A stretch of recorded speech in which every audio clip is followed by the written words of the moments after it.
All three boys, along with the other top 12 spellers from the IPSB, are heading to the Marion County Regional Spelling Bee, hosted by IUPUI Saturday, March 14th. The winners there will qualify for the National Bee in DC in late May. Please join me in congratulating these outstanding students.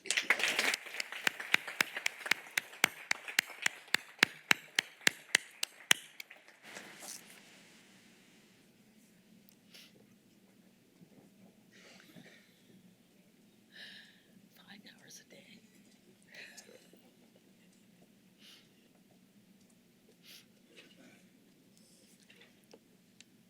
Congratulations again, Owen, Elliott, and Cole, on this outstanding academic achievement. We're all cheering for you. And I've now confirmed that eighth graders are officially taller than me. Moving to section 3, opening comments. Does any commissioner wish to offer opening comments this evening? Commissioner Arnold. I would just like to say that I had the opportunity to attend the State Board of Education meeting when it was determined that IPS would regain control of Manual and Madonna and Hal. And I just want to say how much I appreciate the presentations that were given. It was obvious that the staff had done a lot of work under the direction of the superintendent. So kudos. It was very well presented. And unfortunately, Charter School USA chose to go another way with their presentation and bring negative comments against not only our superintendent but our district. And as you know, I'd like to quote Michelle Obama that when they went low, we went high. And so I very much appreciate it. Glad to have those schools back. Glad to all the community partners who came to the table and supported our plan and made that possible. So thanks for a job well done. Any other commissioners? Commissioner Collins.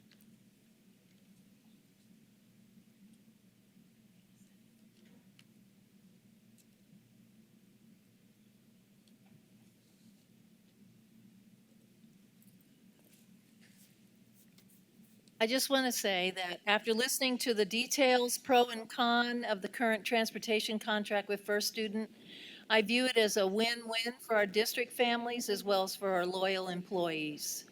Changing jobs is always stressful, but the continuation of retirement savings, union protections, while at the same time increasing pay are attractive and reassuring.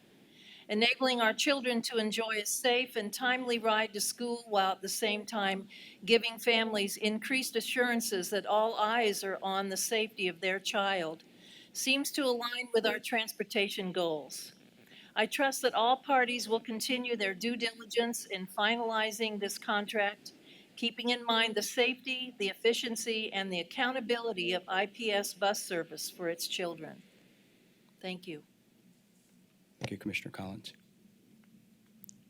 Commissioner Moore, did you? I just wanted to say congratulations again to our spelling bee contestants. I was able to attend spelling bee. The best part is the spell off when they're getting down to try to get to the winners, and my sitting there trying to spell the words. So it was great, and congratulations to each of our contestants and winners. Thank you, Commissioner Moore. Any other commissioners? Great. We'll now move to public comment. We'll receive public comment from those individuals who have signed up to offer comments to the board this evening. If you signed up for a particular topic, you'll be called when that topic comes up on our agenda. I will remind our speakers that you're allowed 3 minutes to offer comments to the board. A timer will start when you begin, and I ask that you briefly conclude your remarks when you hear the timer go off. We do have a large number of public speakers this evening. Comments should be directed to the board collectively and should not be abusive or disruptive, should not address a topic that might be of a confidential nature or that would compromise the impartiality of the board. I also remind our speakers that while the board is happy to receive your comments, we will not respond or answer comments or questions at this time. If you signed up, as I said, to speak on a particular item, you'll be called when that item is brought up. Please come to the podium and begin your comments when your name is called. Mr. Harris, would you please call our first speaker? Thank you, President O'Connor. If any of our speakers this evening require the support of an interpreter, that resource is available. Our first speaker this evening is Ellis Noto followed by Christy Carter if present.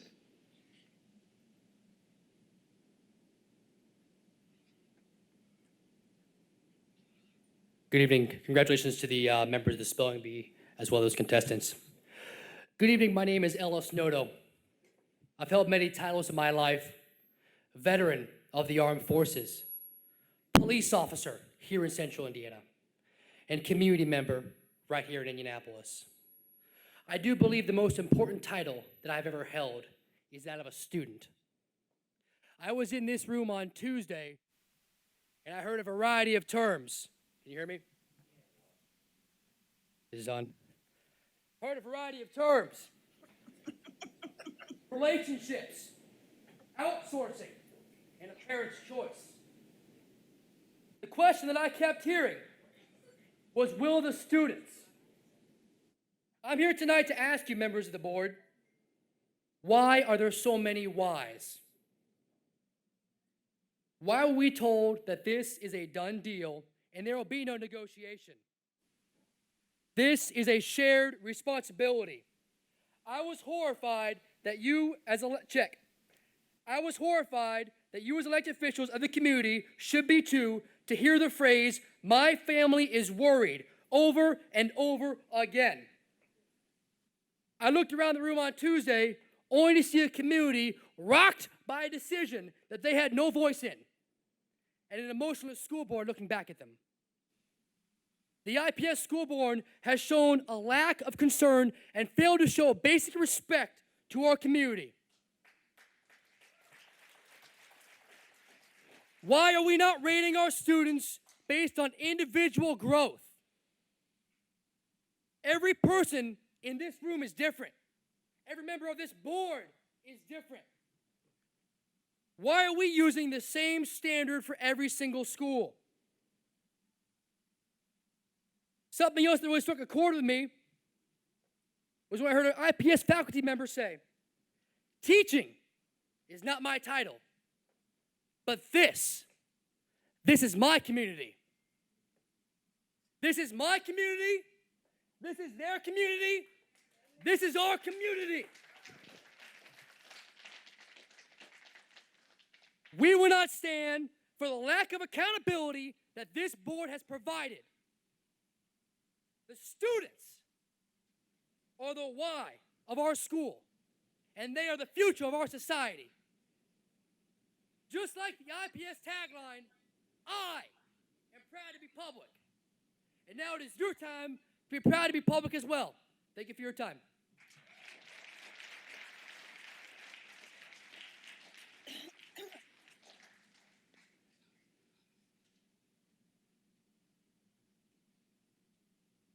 Hello. Thank you for the opportunity to speak tonight. My name is Christy Carter. I am a school psychologist that supports and advocates for the children of Indianapolis. I am an IPS parent and on the board of the IPS Community Coalition. I am here tonight to convey that grades and data of schools do not capture what is truly going on within the school walls. I witness this every day. This is my field, and I analyze the data all the time. The grading system of school data is riddled with fallacies. Students' math and reading scores, I find, commonly reflect children's circumstances rather than their actual true ability. These circumstances can include a dual language learner or a tired student, which we often compare their scores to different children in other districts and schools from different demographics. Data should be used to assist in targeting intervention, but not to compare with other demographics, so to have a total upheaval, closure, or takeover. Taking over and closing schools is one of the most traumatizing actions a school district can do to children and parents. How would you feel if you were told today that the school you selected, know, and care for was not going to be there anymore for your child? Multiply those feelings by 10, if not more, for many of the families in IPS. I have been working with children and families dealing with this issue and the emotional repercussions for 25 years. And it isn't getting better, and it has never solved the problem. Just remember, when it comes to children, the number one important item for children is stability. You can talk about Maslow's hierarchy of needs for food and shelter, but if this isn't stable, you have nothing. Included in the hierarchy of needs is relationship, community, and love. If you go into schools these days, you will hear the word love being used or felt between teachers and students. Children will even accidentally call their teachers mommy. We know now that the stability of these relationships and having the same people, teachers, and friends around them from year to year is of utmost importance to children, not even for their learning, but for their life. This is so important that the federal government has implemented laws that require schools to transport children to their school when homelessness causes them to live in a neighboring district. Social and emotional learning that is touted a lot by IPS, and this research is at the forefront, the curriculum forefront these days. So it's very hard to fathom what is going on right now in IPS.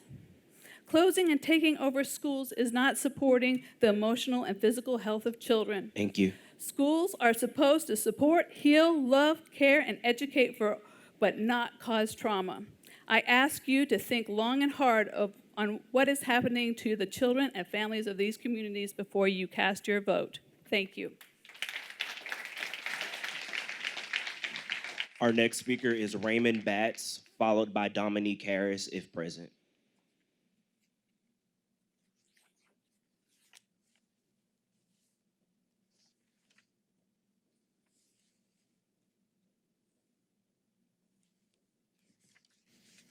Good evening, Commissioners. I'll be reading on behalf of Ramon Batts.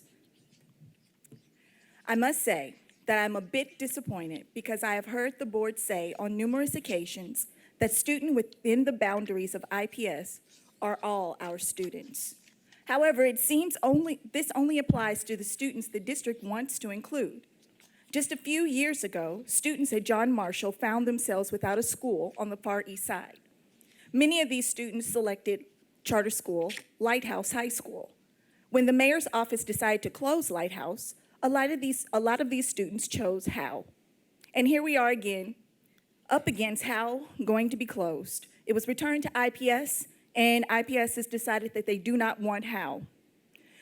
To hear that this was recommended to close after making academic gains and young people finding a home to participate in sports and clubs is very disheartening. When will you, as a person, a mother, a grandmother, a father, start to realize that you cannot keep throwing these babies out on the street? No matter what you do with meetings, parents do not know what to do when their school closes, even when you would direct them to enroll Indy. No matter what you do with these meetings, parents do not know what to do when the school closes. These actions are helping to contribute to the high school dropout rate and further extend the school-to-prison pipeline. Soon, your actions toward our babies will settle at your feet. Do what you were elected to do for the community you were to serve, and not the business interests of those outside the community. This is Indianapolis Public Schools, not the Indy Chamber Public Schools.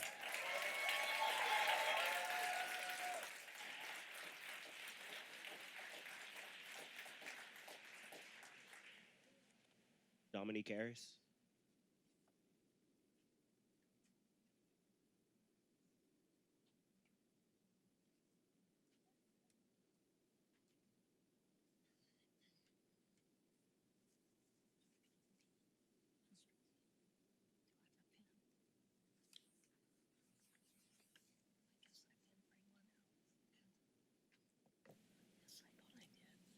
Good evening, everyone. I'm here today standing in the gap for a lot of parents for school IPS 67. A lot of them couldn't make it today, but I'm here standing in the gap for them. But first off, I'm more of Mr. a Harris, could you lift that speaker a little bit? There you go. Thank you. investor around the community, and I have no problem investing there. So this community is actually going to end up getting taxed, but we won't be getting any representation from you guys. It's actually taxation without representation. I'm paying out of my pocket a lot of taxes, rentals, homes in the community, things of that sort. But IPS won't be there to help represent me, my family, my kids, my school family, none of us. So we're paying this money for what? And I mean, I understand business, charter schools, of course, it's more money, but these are kids. You got kids here, you got money here. I mean, what's more important to you guys? I mean, I hope at the end of the day, you can really look and see yourself as this is bigger than the business opportunity. Because here at 67, we build, we're the hub for the community there. Families know they can come there and get about whatever they need. Anything they're lacking from the helpful staff and everybody that works there, it's a family community. And as to the schools that were chose to possibly replace our school, one school actually has no data, so that's kind of tossing a coin. I mean, you're tossing a coin, and we already have a set establishment here for these families and these children. And the second school is actually failing worse than a lot of schools in the district, including ours. So it's like it makes no sense to me, and I'm really lost for words behind this because it doesn't seem real. So I mean, looking at the board, you all look like some reputable people and everything, man. So I just hope that you can look past the business and see that it's actually kids, families, and things of that behind the situation that you guys are anticipating on making. Have a good evening.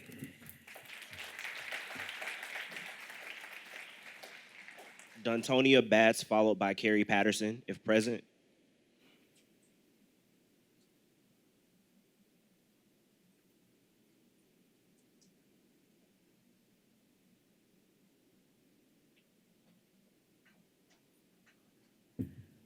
Good evening, Commissioners. I'll be speaking on behalf of the IPS Community Coalition.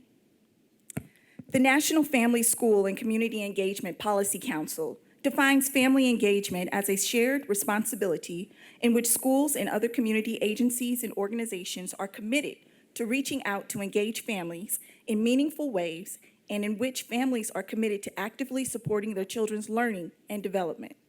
They also mentioned that high-impact family and community engagement is collaborative, culturally competent, and focused on improving children's learning where dignity, respect, and mutual understanding is sought.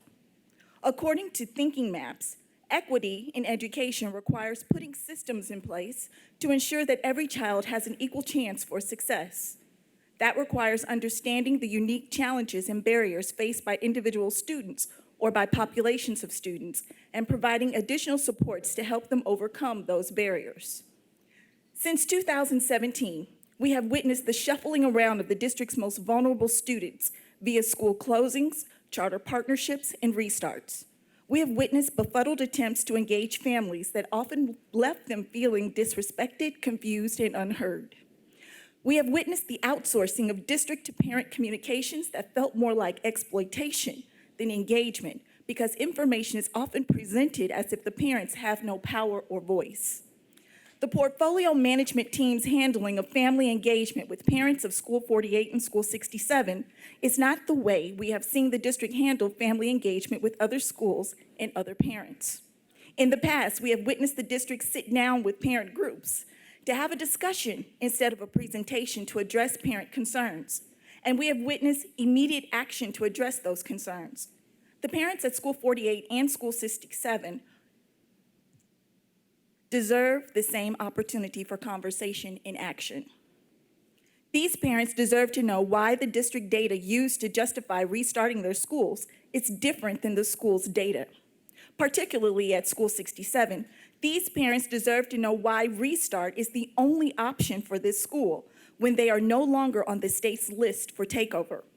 These parents deserve to know why the academic growth and improvements is not good enough for the district, even though their growth is better than the schools that are vying to operate the school next year.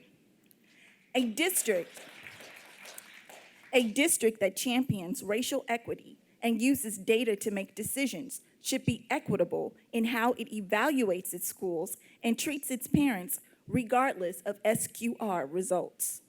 Thank you.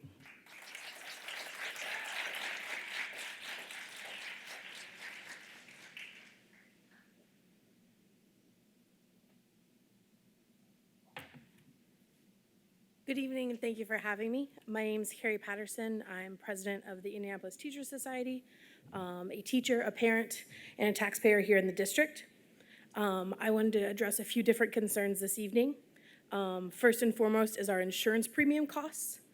They are increasing and are eating up any of the fiscal gains we calculated when the raises were announced.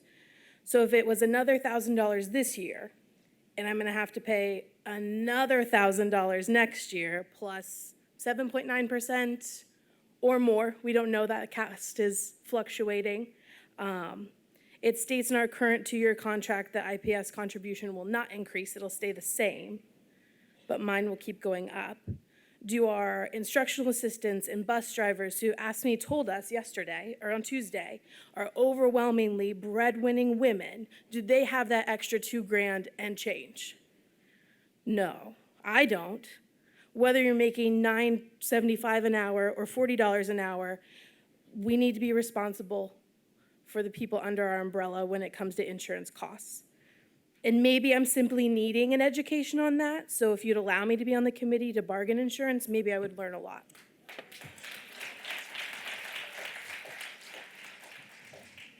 And secondly, one of the reasons our teachers are so vocal about innovation and its concerns is about the retirement. It's about the perf and turf of it all.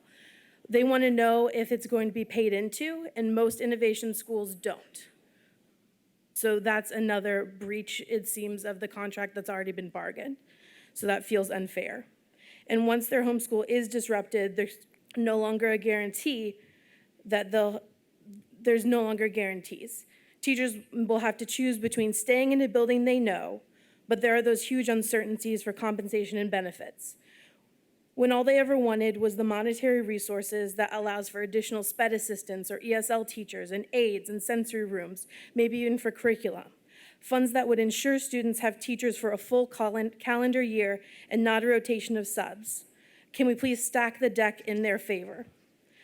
A message is being sent when a school that's 94% African American and a school that is 47% ELL, both with high poverty rates, are being sold off. There is a time to change the messaging. Lewis B. Russell says it all when they say all means all. That's what they mean. And when School 67 says they're a family, they're a family. So let's change the messaging and keep them all together.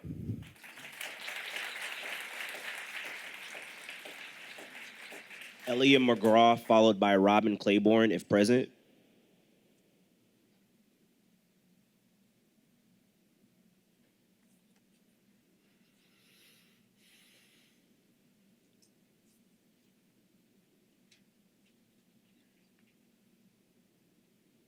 Good evening. I'm Teresa Nunley from School 67. I teach 3rd grade, and I've taught there for 23 years, half my life.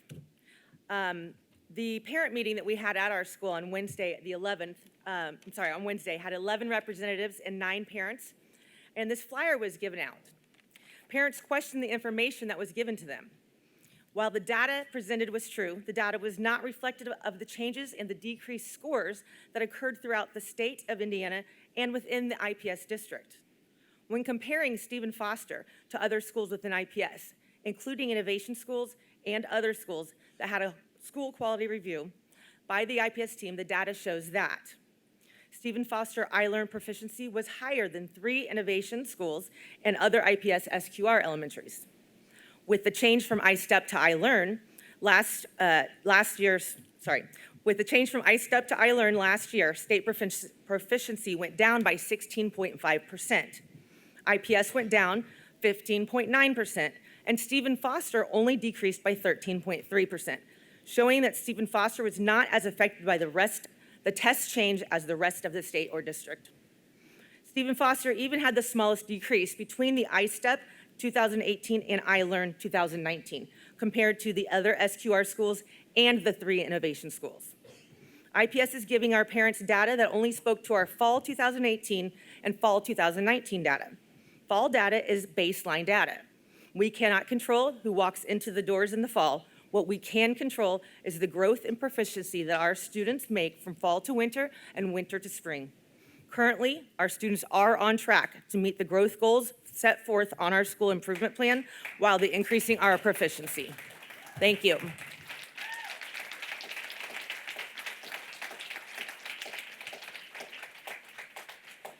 Lavinia Carter.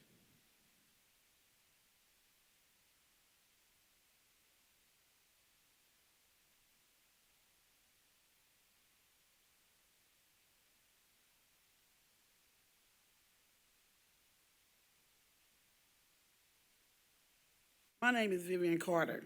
I have 34 years with IPS, 29 of those in transportation. I was shocked by the news we heard on Friday.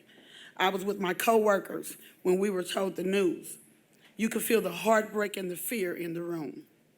I have committed my life to our kids and feel like I serve my community every day. I think that deserves respect. This is not how I felt on Friday. We were told that IPS was sorry that this happened and that we had done nothing wrong. I worry now about the future. What does retirement look like? Today it feels like a lifetime away. Much farther than it did a couple of weeks ago, for sure. What does this mean for the kids that have become part of my life? What impact would this have on my family and future? I wish that the powers behind the change taking the time to talk to me and consider all options and listen to all voices.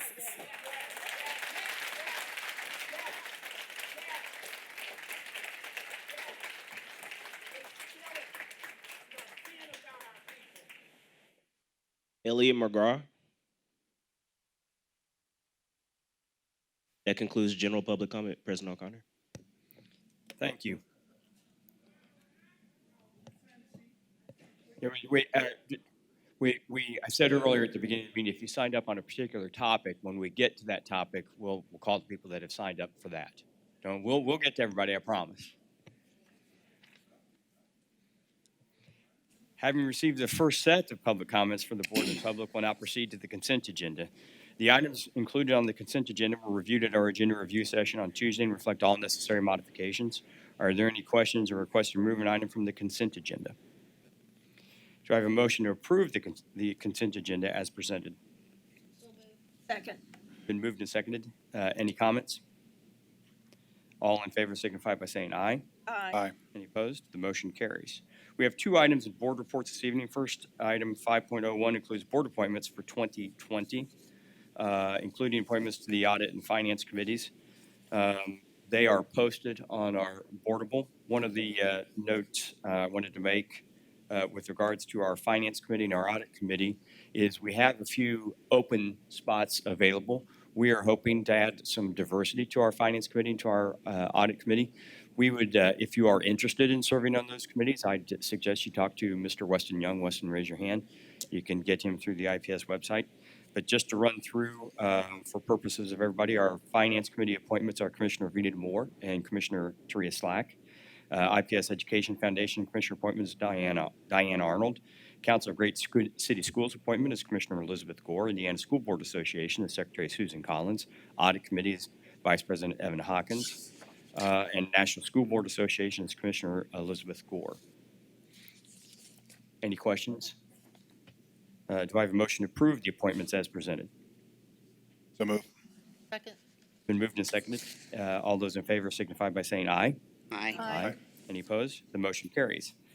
Item 5.02 presents an annual conflict of interest disclosures for Commissioner Hawkins and Slack. Do I have a motion to accept the disclosures as presented? Second. Been moved and seconded. All those in favor signify by saying aye. Aye. Aye. Any opposed? The motion carries. I'll now turn the agenda over to Superintendent Johnson for the superintendent reports. Thank you, President O'Connor. There are 3 superintendent reports to be presented this month. The first item, item 6.01, was our school spotlight, which was presented by Mr. Mark Nardo, the proud principal of George Washington Carver School 87. And so I, again, want to thank Mr. Nardo for coming and sharing with us so many of the great things that are happening at George Washington Carver. The second item, item 6.02, is our quarterly finance update. Each quarter, in an effort to support our transparency and communication regarding the district's finances, we provide the board with an update. And so I welcome Weston Young, our Chief Financial Officer, to the podium for this quarter's update. Weston? Thank you, Superintendent Johnson. Good evening, Commissioners. Good evening.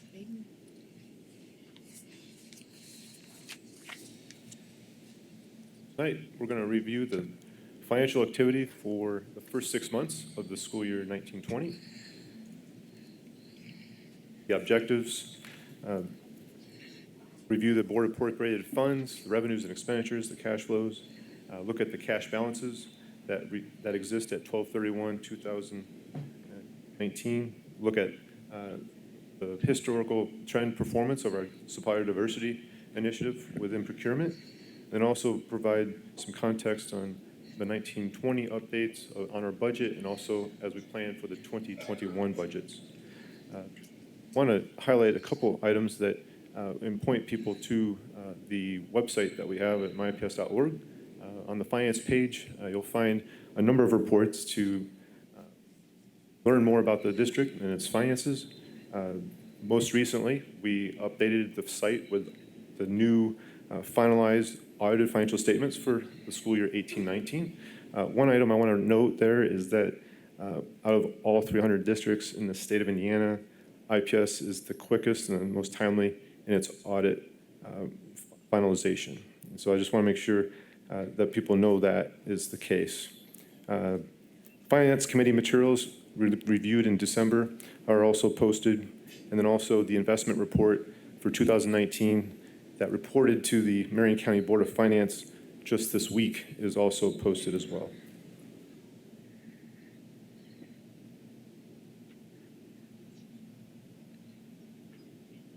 On the screen, we've reviewed the board appropriated funds and the expenditures, not the revenues, but the expenditures for July 2019 through December 2019. The total board appropriated fund expenditures are in line with budget. That's the big takeaway. Within the education fund, expenditures are supported by the operating referendum funds that have been received. The expenditures that are included in this graph include the collective bargaining raises retroactively paid to the beginning of the school year. General and special education funds and expenditures are in line with budget for the first 6 months, while the innovation network payments increase due to the growth in grade levels at certain schools and also the approval of KIPP Legacy High School following the budget approval. The education supports increased due to our increased focus on social emotional learning and a few accounting changes directed by the State Board of Accounts. Within the operations funds, the capital projects and transportation expenditures are in line with budget, and the administration expenditures are lower than budget, again, for the first 6 months of 2019-20 school year.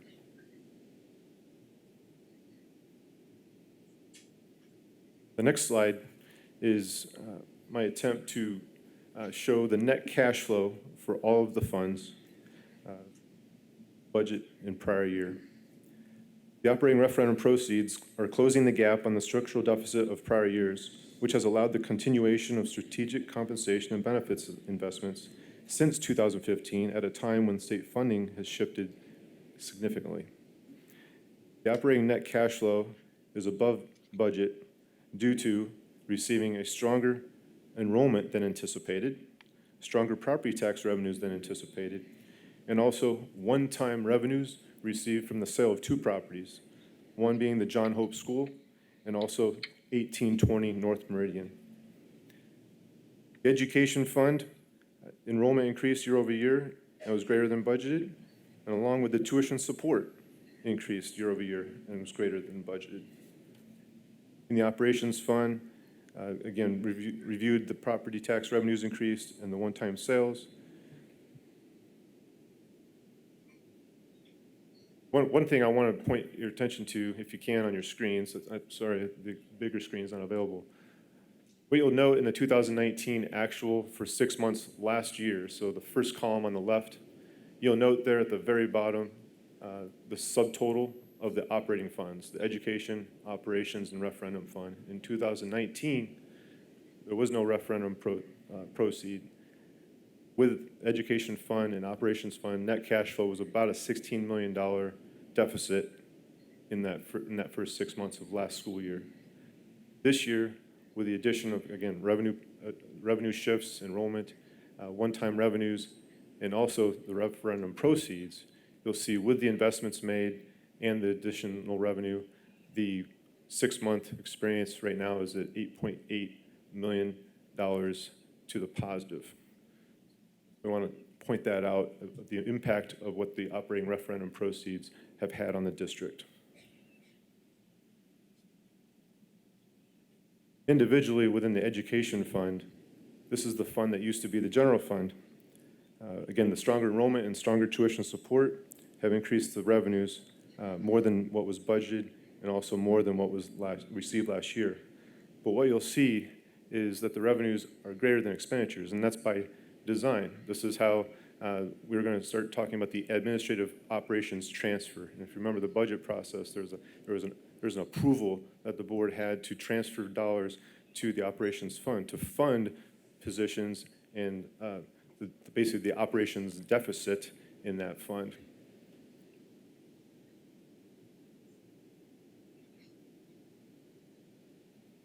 On the next screen, you'll see the operations fund. This is the fund that is in need of the administrative operations transfer from the education fund. So you'll see the revenue there, the lighter blue on the right, 46 million versus the 41 million budgeted. Main drivers that, again, property tax revenues and $4 million worth of sales of properties. That gap between the expenditures and the revenues will be completed later on this year.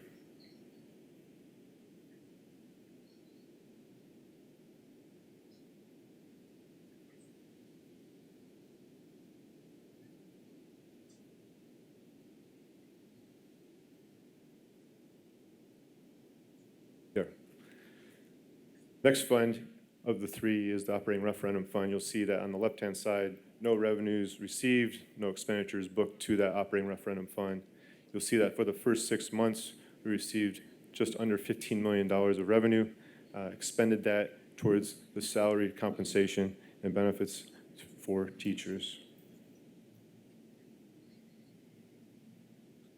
Within the debt service funds, the debt service payments are lower for a couple of reasons. One, the timing of our first payment for the capital referendum, that it was eventually later than anticipated. We actually closed later than anticipated.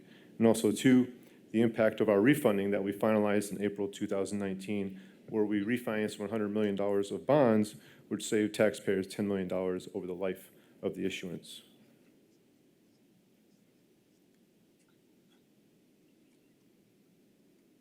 Next is our cash balance report, showing that 6 months in, our cash balance has increased.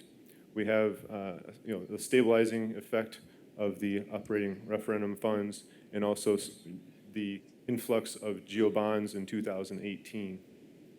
The cash balance at 12/31/2019 is broken up into the different categories and totals $164 million.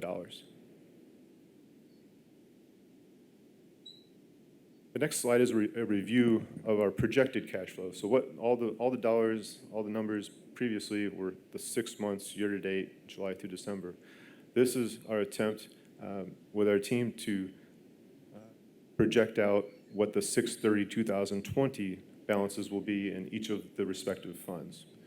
You'll see that the total revenue projected is $247 million for education, the operations being $90 million, and $32 million from the operating referendum fund.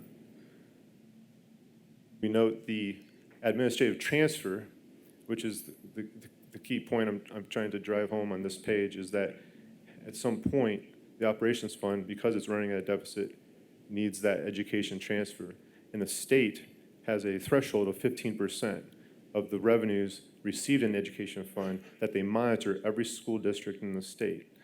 Right now, that $24 million that allows us to transfer money from education operations and arrive at the end of the year with a balanced budget or cash flow in education fund, is that $24 million is about 10% of the revenues going into education. So we're well below that 15% threshold. At the end of the day of 6/30/2020, what we're showing is that 8% or 1 month of cash is available in our balances, at least in the education operations fund. And then in total, across those funds, around 20% of the balances, almost 2.5 months worth. The next slide is the slide highlighting our supplier diversity in our procurement program. We have reported this out on a calendar basis the last 4 or 5 years. This year, our certified supplier and the non-certified total around 12% of our eligible expenditures. Eligible expenditures just be under $94 million. Comparison to last year, where it is down from about 15% last year. Taking that graph and looking at the trends over the course of the last few years, since October 2015, when the supplier diversity policy was adopted by the board and revised, it outlines the IPS commitment to promote and enhance business and economic development, which is representative of the communities the district serves. So over that time, with opportunities with the construction and IT refreshes and numerous other connections we have with certified suppliers, we were able to, on average, spend about 11.4% of our eligible expenditures during that time frame with certified minority or women and veteran business owners. We were helped in this process of monitoring because we increased our onboarding process and encouraged engagement, which at least provoked a conversation with the business owner, with the certified suppliers, and these were standardized soon after the policy revision. Our quarterly finance update, like this, has had the supplier diversity update every quarter since October 2015, and our general purchasing report in the consent agenda has included supplier diversity designations for the past few years. IPS has not set goals similar to the city of Indianapolis or state of Indiana, but IPS has been able to attain similar results of engagement without the added expense of disparity studies, which create administrative burdens of limited resources. Our desire is to seek out representatives in the marketplace who reflect more and more the makeup of our student community. And IPS is continuing to refine its policies and systems to be able to capture greater detail regarding these areas of community and district interest in order to support an improved racial equity mindset. Move to the 2019-20 budget updates. There are many factors outside of our walls of our buildings, out of this office building. Legislatively, we know that this tuition support is set for this school year and next school year. That's a known. We have the highest enrollment since 2013 and 14. And global and local economic activity continues to support strong local real estate values and state revenues. Those are all positives. What we've also been engaged with is following through on much of the talk and discussion the past couple of years with internal and external stakeholders. The past quarter included a lot of activity which has significance related to the long-term sustainability of the district over the next decade. The investments in teachers and school staff will be sustainable only with significant discussions in cash flow alignment with supporting operational activities, primarily transportation and facilities. Trade-offs will need to be considered at every decision. Short-term versus long-term ramifications on academic outcomes and community impacts are extremely significant in virtually every case. The urgency of the decisions about trade-offs and long-term sustainability cannot be understated.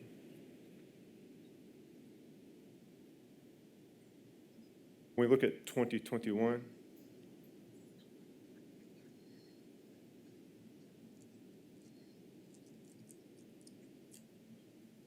right. But uncertainty exists, and yet the district is aligning around 6 strategic priorities.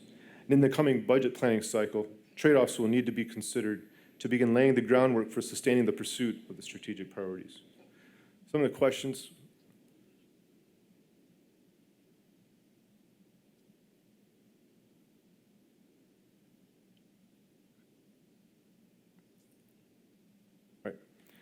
Some of the questions that trade-offs will exist to pursue these district strategic priorities. What will the economy look like at the beginning and during the development of the next state biennium budget? How will significant collective bargaining compensation and health insurance benefits adjustments impact hiring and retention of staff? What interventions, flexibilities, and supports will be provided to the highest needs schools? How will the facilities optimization study and portfolio planning process align academic and operational strategy for sustainable success? What is the long-term savings opportunity associated with Indigo following the initial 2-year pilot? And will transportation services savings be realized while improving service? Will USDA food service waiver requests be approved? These are all big questions we're sorting through. The question is, what trade-offs in the budget will need to be made in order to pursue the district's strategic priorities in a sustainable manner?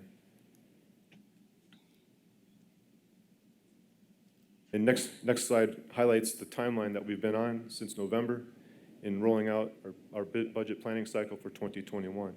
In November, we've looked and reviewed our student-based allocation, weighted student formula development, looked at our revenue and expenditure projections.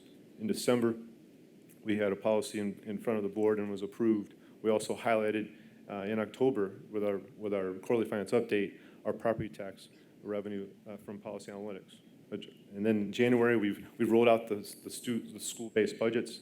And in February, we'll be engaging with the board and our internal teams to strategize on how to form the budget for 2021. Eventually, by April 1st, we must have a public hearing and we must adopt that appropriation. Key messages coming out of our presentation today is that the IPS financial landscape has been strengthened in the short term through an increase in state and local funding, which has allowed strategic investments in teachers and support staff to be made. We've also shown the IPS commitment to racial equity mindset within our procurement process, exhibited through the certified supplier diversity spend averaging 11.4% of expenditures the past 6 years. And as IPS begins developing the budget for 2021 and beyond, IPS continues to advocate for equitable resources with external stakeholders to serve all students regardless of need. Time open for questions. Any questions for Mr. Young? Commissioner I Arnold? don't know if this is a finance question, but I remember we had put a request in to the United States Department of Agriculture for something, for monies we were trying to move around or do. Did we ever hear anything? Right now, we are still in the waiting process. Our advisors with FBD are continuing to follow up on the legislative process and with the USDA. You remind me what it was, what were we seeking?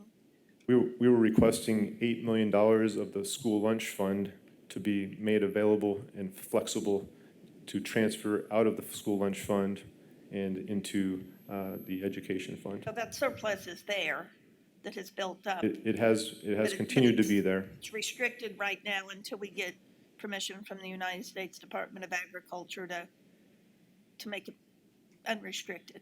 Correct. Thank you.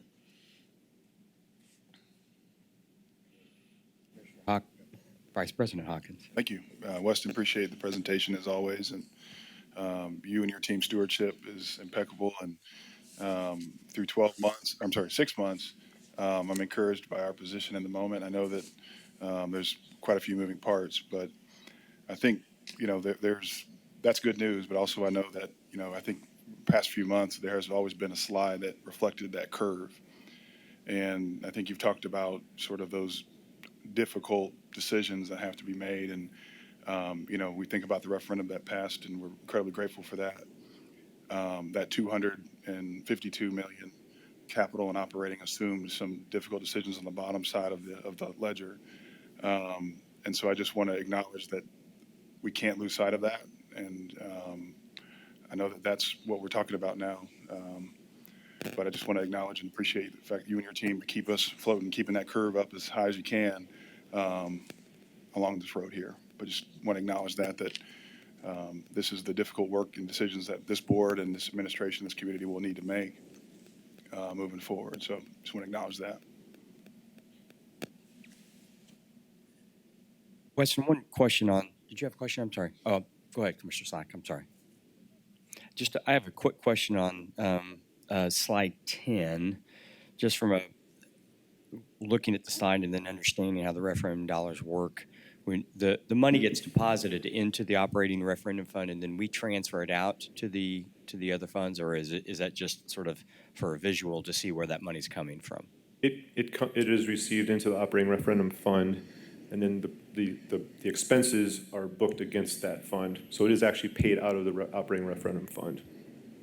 Thank you. Commissioner Slack. I also want to thank you, Weston, for all your work you're doing. I also want to lift up the slide 12. I'm sorry, slide 11.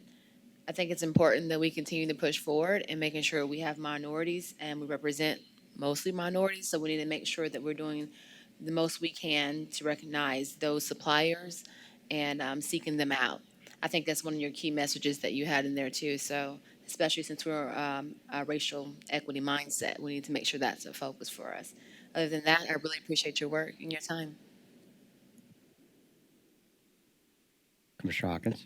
Actually, to piggyback, and I appreciate that point, on our supplier diversity, help me understand, is that top line sort of contract diversity numbers? What I'm getting at is that like, subcontractor,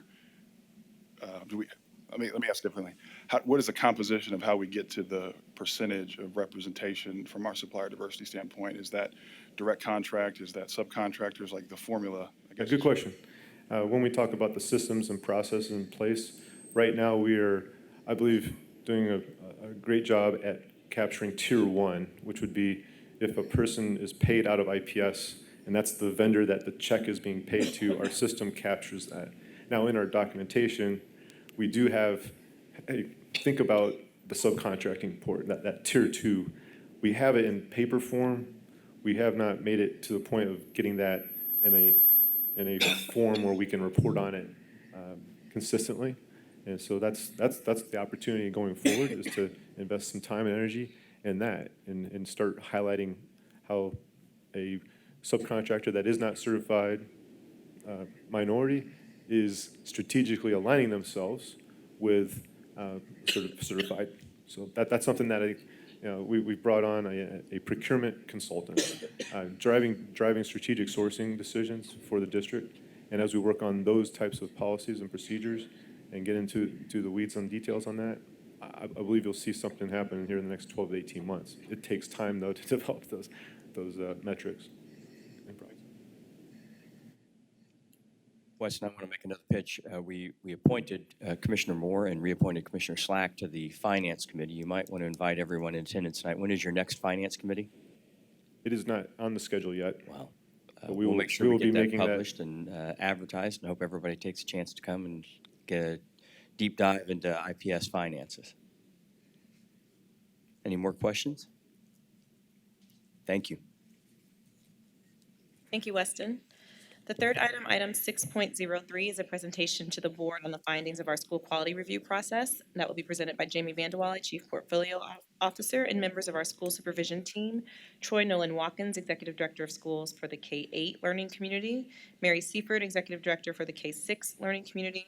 Bryn Kardash, Executive Director of Schools for the Transformation Zone. And Leela Simmons, Director of Secondary Learning. And I believe we have comments. We have comments after. Comments after? After, yes. Okay.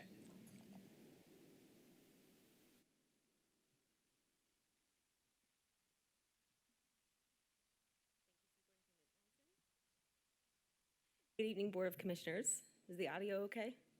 Great.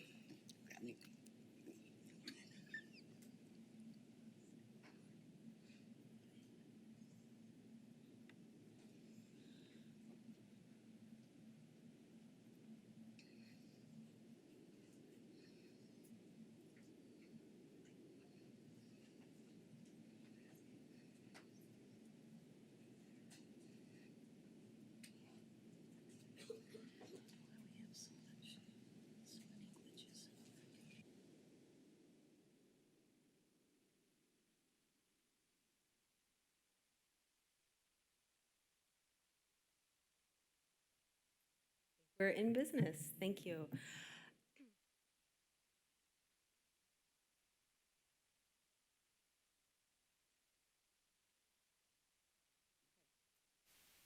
Technology. So thank you again for your time this evening. We'll quickly review the objectives, and then I will zoom out a little bit for the presentation this evening and talk about our portfolio planning cycle, how our school quality review process fits within that. Zoom back in, talk about the SQR purpose and process. Then we'll be joined by members of our school support team, as Superintendent Johnson mentioned, who will share highlights from the schools that they support, and then finally move into our continuous improvement recommended next steps. We have two objectives for our time this evening.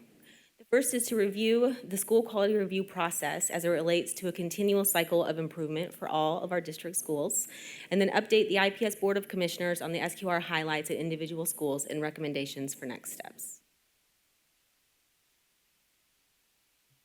So this is a slide that you first saw in mid-November at our work session, where we sort of introduced the term of portfolio, what it means to IPS, that we're launching and establishing an annual cycle with multiple data points, possible outcomes, progress monitoring towards improvement.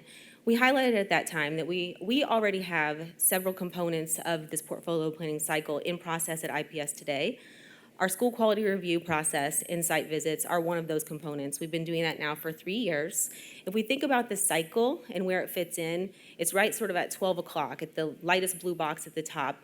And then also merges into that second one, the next lighter blue, where we're looking at our needs assessment. We're gathering data and performing analysis and then defining available resources and possible actions as it relates to our school.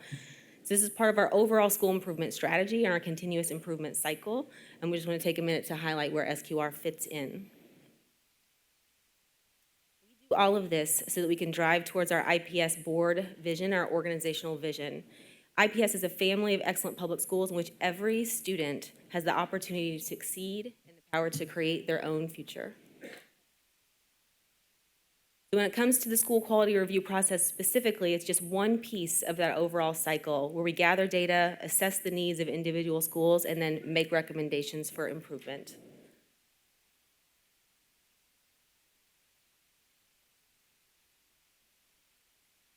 So in terms of the purposes of our SQR, this is a slide we've revisited a few different times over the last 3 years, but as a refresher, our school quality review process was designed to provide a common understanding of both quality and effectiveness across all of our schools, and to foster a dialogue between the school and central services about quality and effectiveness. So our SQR team is cross-functional, 10 or more people who visit a school on any given day. And as we said when we introduced this again this year, talked about it at the work session, our executive directors of school support are in schools every day, supporting and coaching principals, applying different resources, coaches, helping with staffing design, collaborating with HR when it comes to filling classrooms. This is a different opportunity where we also have members of other functional teams who might not every day support that school to come in and offer fresh perspective as well. School quality review process was also designed to provide the school and the district leaders with qualitative data that we gather from teachers, school leaders, parents, students, and community members. I think when we first introduced this, we called it looking under the hood. So we know that the test scores and the quantitative data tells one story, and this is an opportunity to see what the other part of the story is and to add qualitative data to what the numbers are saying. Then finally, it's designed to support district decisions on interventions and supports, restarts, and closures. Part of the school quality review process is the one-day visit, and there are 4 major components of the visit. So the school effectiveness rubric, we'll go into just a little bit more detail of that in subsequent slides. So this identifies standards and then also matching indicators that we think support and help us gather evidence around the conditions that make sure students are accelerating learning as quickly as possible. There's also a walkthrough tool, which is what the observers use during that day. It's aligned with the rubric and is just a way to capture notes in accordance with how we've defined what makes a quality school. Also interviews and focus groups, kind of use that interchangeably, but throughout the course of that day, the team has a chance to talk with the school leadership, teachers, staff, parents, students, and community partners.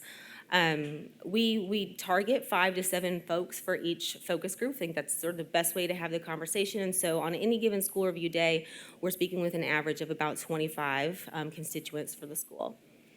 And finally, at the end of the process, the team makes a school quality report, which just summarizes celebration and areas of improvement. It's highlights from those reports that you'll hear about this evening from our executive directors and directors of school support.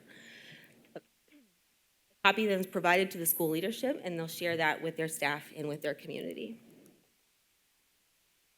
So when it came to schools that were designated for an SQR this year, we had two gateways or criteria that schools would meet. We changed it a little bit this year due to the delay in state data with a new test, also the embargo on the growth data. So there are two lenses. The first is any school that had had either a D or an F for 3 years and was also in the bottom 20% of performance for last year, as well as a school that had 3 or more consecutive Fs. Using that criteria, there were 11 schools that received an SQR this school year, and you can see those on the screen. We'll actually be discussing all 11 of these schools in brief when it comes time to do the school-by-school highlights.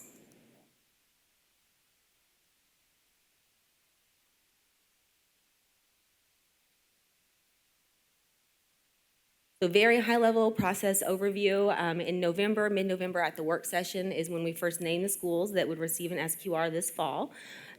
We had already had conversations with those school leaders within those buildings, and they had begun to have staff meetings, communicate with their parents about the upcoming visit, and just get the word out. And then those visits were actually completed mid-November through mid-December. Then here we are in January to present the findings with our IPS School Board of Commissioners and make appropriate recommendations. And then school leaders have also begun sharing this information. We'll go over those reports within their school communities.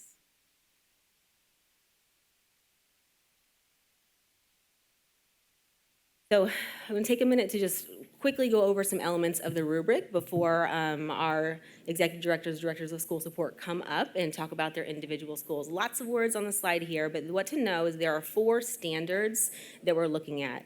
The first one is highly effective instruction. So the bolded some words to make this easy. This is about what our teachers doing, what are our teachers planning, creating, and delivering so that students are learning. The second is school leadership, ability to lead. So this is, does the school leader set a compelling and coherent vision within the school? Then do they have a strategy and a plan to bring that to life? School culture, is this school a safe, orderly, and healthy learning environment?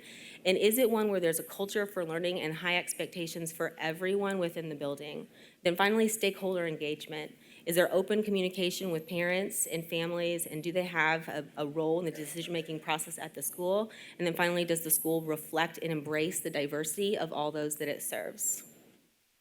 With that, I'm going to turn it over to Ms. Kardash, the Executive Director for the Transformation Zone.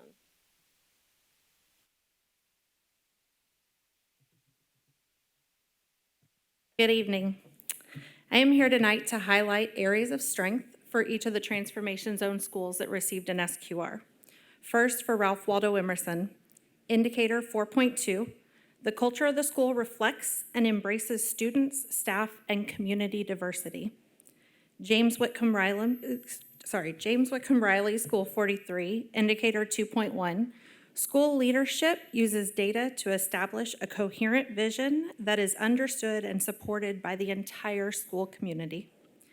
For Lewis B. Russell Jr. School 48, indicator 1.3, teachers deliver highly effective instruction and use multiple data sources to assess student learning. For Ralph Waldo Emerson, for James Russell Lowell, George S. Buck, and Clarence Farrington, indicator 1.2, teachers create a classroom environment of respect and rapport and establish a culture of learning.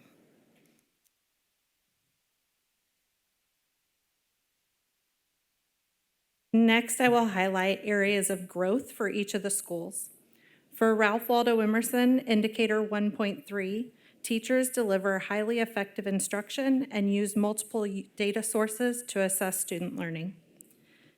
For James Whitcomb Riley, indicator 1.2, teachers create a classroom environment of respect and rapport and establish a culture of learning. For both Lewis B. Russell and George S. Buck, indicator 4.1, the school fosters and supports open communication and decision-making opportunities with families about school events, policies, and the academic and social development of their children. And for James Russell Lowell and Clarence Farrington, indicator 4.2, the culture of the school reflects and embraces student, staff, and community diversity. I'm now going to invite Troy Nolan Watkins to discuss the K-8 community. Good evening. I am here tonight to highlight areas of strength for each of the Transformation Zone schools that received an SQR. First, for Ralph Waldo Emerson, indicator 1.3, the culture of the school reflects and embraces students, staff, and community diversity. Now going to invite Troy Nolan Watkins to discuss the K-8 community. Good evening, Superintendent Johnson and Board of School Commissioners. I'm going to share the highlights from the SQR results for the K-8 learning community. The school that I'm highlighting is Stephen Foster School 67. An area of strength comes from the school leadership standard, indicator 2.1. School leadership uses data to establish a coherent vision that is understood and supported by the entire school community. And from the school culture standard, indicator 3.2, the school establishes and values a culture for learning that communicates high expectations to staff, students, and families, and provides support to achieve those expectations. Now, I'd like to introduce Mary Seifert, Executive Director of Schools for the K-6 learning community.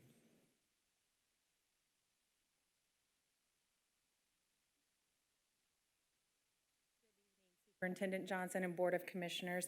I had the opportunity to participate in SQRs at 3 of my 16 K-6 schools this semester. I would like to highlight the strength of each of the 3 schools. Carl Warren Fairbanks, School 105, indicator 4.1. The school fosters and supports open communication and decision-making opportunities with families about school events, policies, academic and social development of their children. Eleanor Skillen, School 34, indicator 2.2. School leadership develops, promotes a coherent strategy and plan for implementing the school vision, which includes clear measurement goals and a plan for monitoring and driving continuous instruction or improvement. Brookside, School 54, indicator 4.2. The culture of the school reflects and embraces student, staff, and community diversity.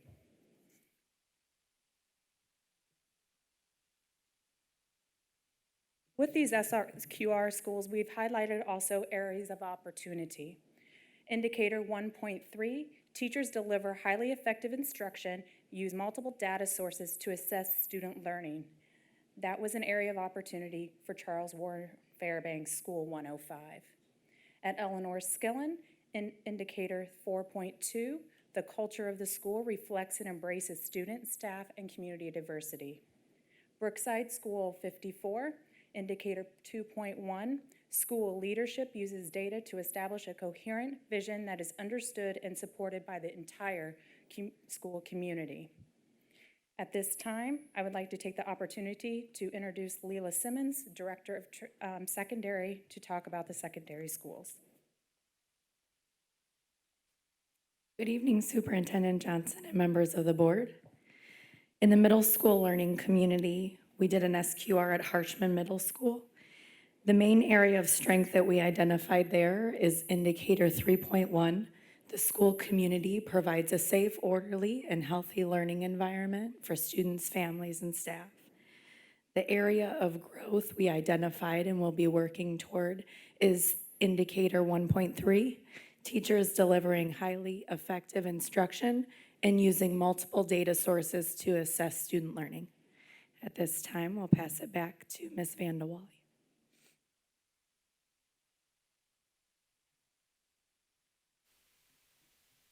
Right, so we're shift back to process just a little bit. And so, you can imagine that we have identified the schools eligible for an SQR, have completed the school day visit, and then are thinking about how do we triangulate all of the data that we've seen? What are the multiple data sources that we're looking at that drives us to decisions about interventions and ways to support schools? So sort of a 3-step process broadly that we went through. So the first is in mid-December at the conclusion of the visits, the SQR teams, so that's the multifunctional many-member teams that had gone out and done these visits, met to debrief what they saw at the visit day and look at multiple sources of longitudinal data. So we were looking at historical, state exams, the iStep, the iLearn, iRead3, also looking at what our interim assessment data was telling us about trends within the school today, panorama culture and climate data, historical HR and turnover data, tenure within the building, any data that we could see around the school, we took a look at. So it was the SQR team in there, as well as members of our academic leadership team, who met to develop recommendations that would then be presented to the executive leadership team, ELT, which is Superintendent Johnson's direct cabinet. Subsequent to that, then, members of ELT met to review those same data points and the recommendations from the SQR and the academic leadership team, as well as study all of the aggregated SQR findings. So at this point, we were looking at what's all of the data that we've seen across all of these 11 schools throughout this time of review, as well as the historical look back, and looking at what possible interventions, supports we could make in the future, as well as what we have looked at and done in the past. We then, based on that data review, ELT made the recommendation to the superintendent, who will make the final recommendation to the IPS Board of School Commissioners. So there are 11 schools, as you know, that we did the school quality review on. There are 2 which we have a more immediate recommendation, so we'll review that, and then we'll pivot, and Bryn will talk a little bit about next steps for additional schools.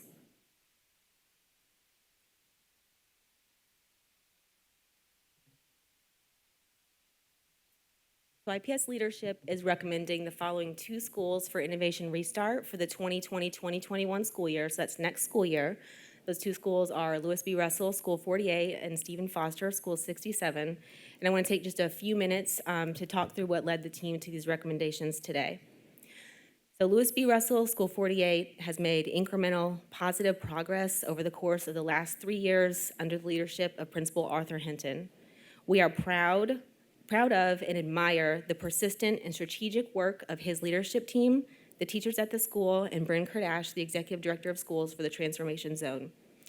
While in TZ, the school has received 5 years of targeted, tailored support and has also qualified to receive a school quality review each of the 3 years that we have performed them.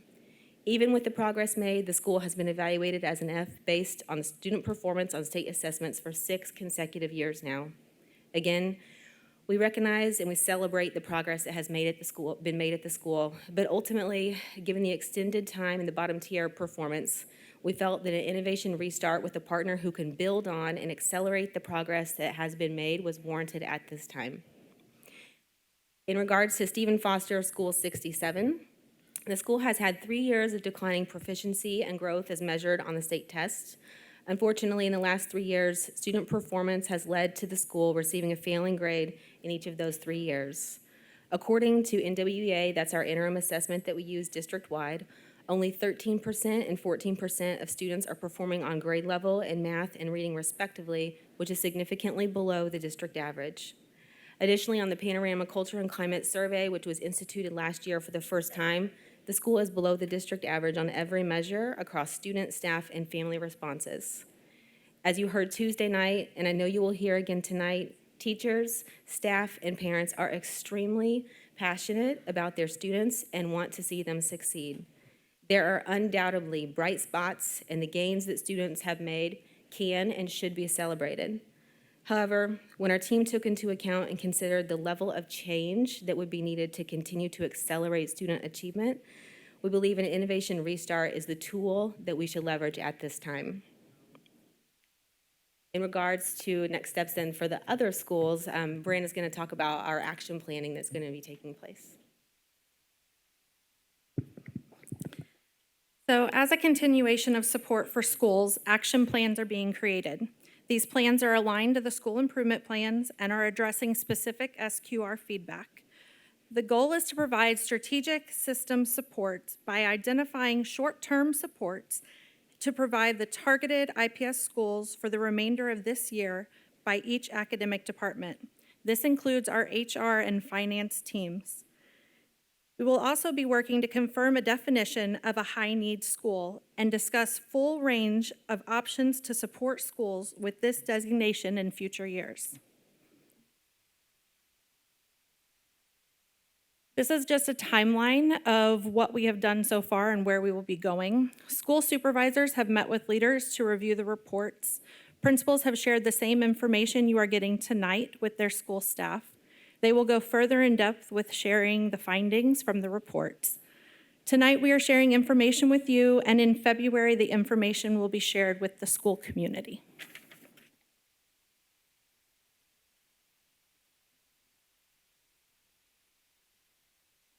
So what Bryn just covered are the next steps for all schools that received an SQR, and then there are some additional next steps as it relates to Stephen Foster and Lewis B. Russell. and you see those on the screen. So starting the week of the 20th and continuing both this week and into next week, we're doing school-based community meetings. So we've done listening sessions with families and we'll do community partners.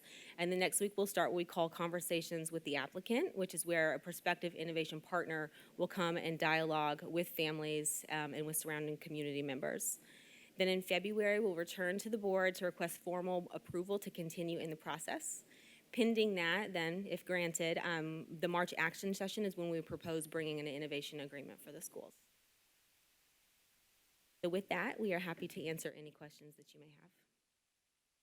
With the board's consent, what I'd like to do is move to the public comment section for the folks who have signed up at this period, and then move to the question and answers from the board members post-public comment. Is that by consent?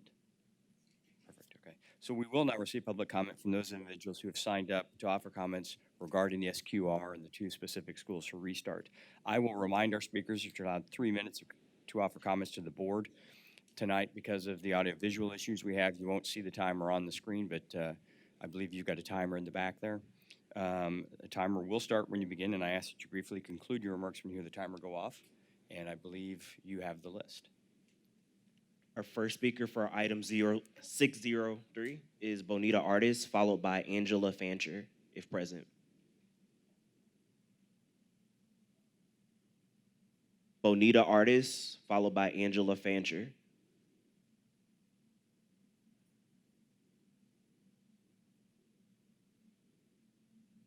Naya Fox.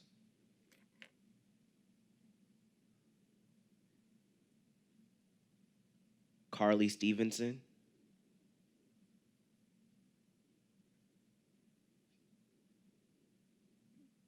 Hagan.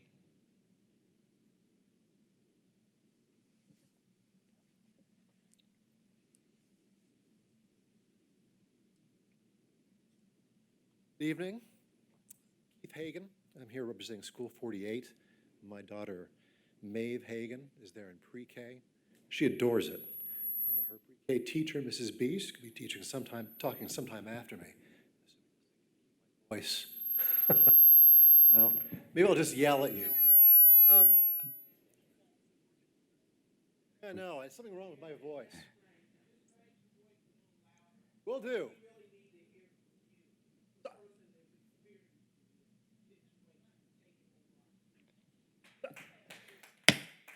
I will ask the audience when the speaker is speaking to be given his 3 minutes. We don't interrupt anybody when they're speaking. Thank you, sir. Please continue. So I just want to reiterate what was already just stated, that Lewis B. Russell has achieved improvement in each of the last 3 years on their standardized test score. Now, I've been there since 2017 when my youngest daughter was there my middle daughter was there in pre-K. And we saw it at kind of maybe its bottom, where it was warned that there was going to be a state takeover. And they have worked as hard as I've ever seen a faculty or staff work to turn that school around and to take care of those kids. So why I'm standing here talking to you today about this being forced into an innovation program, I don't know. Because again, it has achieved the improvement that was required. So at the outset, I would say this school should not be the object of innovation school. If anything, this school should be looked at for another year to see the improvement I know these teachers and staff are going to be making. Now, this is not necessarily a neighborhood school. We can call it that, but it's not, because the majority of the kids there are bussed in from other neighborhoods. The local neighborhood kids don't go there. They inherit most of the kids who are expelled from other IPS schools, who are kicked out of charter schools, who are kicked out of magnet schools, either underperforming or for behavioral issues. And now they're all pushed into 48. But you know what? The staff and the faculty at 48 have found a way to take care of them, how to teach them, how to raise them up. You look at this as an F on paper as a failing school. And yeah, it says F. But when you raise from a C to a D, when you go from a 70 to an 80%, rising from a C to a B, we're looking at these teachers have raised this school from a 20% to a 58%. Yeah, they're still in the F range, but they have done more than is humanly possible to raise these kids and give them a home and to teach them. And if this school is turned into a charter school, it's going to happen just like all the kids that came to 48. They're going to be kicked out. And they will be, because charter has no reason to keep them in. They're going to lower their grades. They're going to have behavioral issues. These kids have a home. This doesn't even have to start with the fact this school has about 300 students K through 6. They have over 100 IEPs. 100. And this staff takes care of them. I walk my daughter into school every day. I pick my daughter up on foot every day. I talk to the teachers and staff every day. And I will tell you, they are something special, and they are Thank you. Thank you.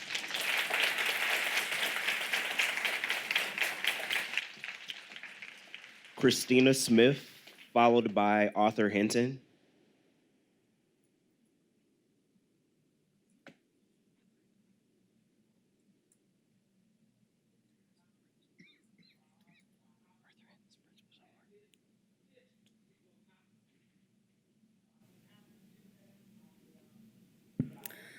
The first comment I want to make is that tomorrow is the last day for parents to apply in the first round of Enroll Indy, and the board isn't set to make the decision on 48 and 67 until well into the second round, meaning that the majority of seats have already been placed once you make your decision. The IPS administration is continuing the trend of the last several years of disrespecting community, schools, teachers, staff, parents, and students of the district. Decisions are made with no input from those that are most affected. Most recently, parents received a text after hours telling them that their school is being restarted under innovation, no explanation given. Teachers are told that they are being fired from a school where they've been diligently educating their students and seeing growth and improvement. The community is now told that meetings aren't for them. At the first meeting at Stephen Foster, IPS officials lied to parents, telling them that the decision to take over the school was a done deal. Everything from the district is worded as if these decisions are already made, well before the board votes. After that meeting, IPS used the pro-charter organization, Stand for Children, as volunteers, I'm told, to make phone calls to parents. They even identified themselves as Stand for Children. No one but IPS employees should ever have access to parent information. And if IPS is that desperate for volunteers, they should contact the roster of those who have filled out a volunteer form and is on file with the district. IPS has refused to put meetings about innovation schools on the district calendar for all to see. IPS has refused to live stream all meetings. IPS is now refusing to allow community members like myself to record or stream meetings. IPS has refused to post all information that they have when they have it. IPS has yet to tell 48 what charter they're going to stick them with, and didn't tell 67 until pushed yesterday that Phelan or the Path is just the perfect school for them. They're unsure, even though the meeting with parents is next week. I guess it's whoever's going to call her back first. IPS refuses to make it easy for parents in the community to stay engaged and know what's happening. They even buried the innovation restart recommendations tonight. You have to go through a 10-step process to see that these two amazing schools are being sold off to a charter. Most of those steps you wouldn't know to take unless you visited the board docs many times. I have, and I even had to ask where it would be, and it wasn't even posted yesterday afternoon. Now, by the way, it's under superintendent reports. Go to the SQR reviews, then go to slide 19, and there it is. Why are you hiding what the administration claims to be is the best thing for these babies? Shout it out loud if it's so great. But it's not so great, is it? So to every single parent, staff member, teacher, and community member of 67 and 48 and every other school that's been disrespected and left out, I encourage you to use your outside voices. Let IPS know that they can no longer disrespect you. You know what's best for your children. You know how amazing their school is. You have the power to stop the IPS administration from selling off your children.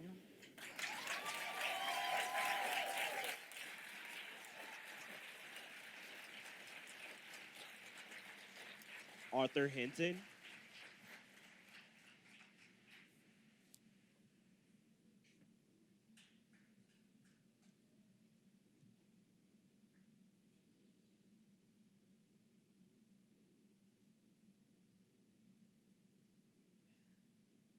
So greetings, Superintendent Johnson, school board members, cabinet members, Indianapolis Public Schools community. My name is Arthur Hinton, and I am grateful to serve as the principal of Lewis B. Russell Junior Elementary number 48. I come to you as humbly as I know how, and with all due respect to each of you. So this is year 3 for me in this great space, and each year we have gotten better. Dr. Cordia P. Moore of the Gary Community School Corporation taught us, good, better, best. I will never let it rest until my good is my better, and my better is my best. I believe that we are on this path at our school to be the best that we can each day. We understand that just being good is not good enough, especially in 2020, and we encourage our students, staff, families, etc., to be their best them each day. When we received this information of a school restart on January 21st, it shook our team to its core. The feelings and emotions that came after the discussion are only understood if you sit in this space. Everything from sadness to fear to anger to frustration to possibilities and to hope have been displayed in our space. The first set of emotions are indeed connected to the human side of life, but the last two are definitely because we do have believers in our space. A belief that the data will continue to trend upward for our school, NWEA growth, IREAD3 growth, TRC growth, iLearn growth, climate and culture growth, all upward trends because of the people who support our space, teachers, instructional assistants, FMD, food service, student service, etc., community partners like Tab Church, Broad Ripple Kiwanis, IUPUI, Salesforce, Eli Lilly, Edna Martin Christensen, and etc. All these individuals not only believe that our children can be their best, but they work to get an understanding about who they are so they can be their best. No 2-week test window can create a clear picture of who our children are and what they need to be their best. However, we do understand that this is a part of a system we have to navigate through. So we strategically implement intervention times to support academic growth. We implement social-emotional learning to support social development. After-school activities to provide a safe space of collaboration and activity. We implement parent-community events to dialogue about how to be better. I recently watched my father transition from this earthly place to his heavenly home, and in that moment, the responsibilities on my life became different for my entire family. I watched people who work tirelessly each day in our school community receive information about a transition, and at that moment, the responsibilities on my life became different for our school community. My wife and I were listening to a speech, and I heard Dr. King say, I just came here to preach. But the people said, we need a representative to lead this moment. I asked the Lord, why me? He said, why not you? As the leader of this great space in this transformational time, I continue to get understanding about leading, as I'm sure you do also. The state of Indiana came to our school and agreed with interventions that have been put in place to continue our upward movement. Students walk through our halls and understand about the importance of being their best academically and socially, because in this society, they have to be. Staff members continue to get understanding about who they serve, why they serve them, how to be better at serving them. Family members have grown to understand how they can be more supportive of our space as we work for them. Community members have been consistent in their service of our space because they understand why their support is so important to our students. I get that perception is a powerful tool, and we as people have a proclivity to allow this to set our beliefs about any situation. I understand that a recommendation is presented to restart our school, but we've already done that. So whatever you decide, I encourage you to remember this. Proverbs 4:7 says, the beginning of wisdom is this, get wisdom. Though it cost all you have, get understanding. Understand who we serve and why. May God bless you and keep you. Thank you.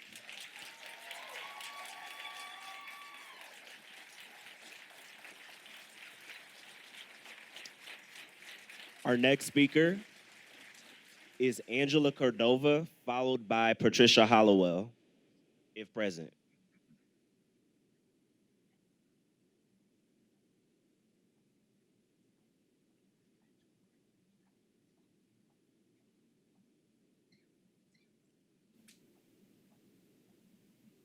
Good evening. You heard about how I feel on Tuesday about your system failing our children, teachers, and parents. Now let me explain to you why you should keep them together. 3 years ago, my husband and I struggled like many other parents. We made the best of what we had. One teacher showed up at our house with enough groceries for 2 weeks without us asking or telling her of our situation. She came out of her own pocket to help a family she saw in need. When our oldest was in kindergarten, his teacher and her assistant in an RIT classroom, which later the board removed from the school, gave our son a chance to be around his peers and still get the help he needed. That team of teachers not only helped our son, but many others, and also went on to teach our other children. By taking away our current teachers and staff, you are taking away the choices we have made for our children in an educational environment. You cannot guarantee us the same compassion that these teachers have already shown. You cannot sell that compassion to the highest bidder like you are doing with our school. I also stand for all the special needs children at 67, and I did some research and found that a school currently up for bid, Phelan Charter School, your first innovation school, their special needs population plummeted from 20.8% in 2014-15 school year to 8.4% in 2015-16 year when they took over. Where did those special needs children go? That was a neighborhood school. This is a huge implication for the special needs kids at 67 and my son. Did you also consider that 67 has nearly doubled in English language learners, 15% higher free lunches, and 10.5% more in special needs? Yet Stephen Foster scored higher than Phelan at 104 on the 2019 iRead and 2019 iStep in math and English, and ELA passing. In conclusion, I believe that you shouldn't sell our school, but instead help us. Help us become the future of tomorrow.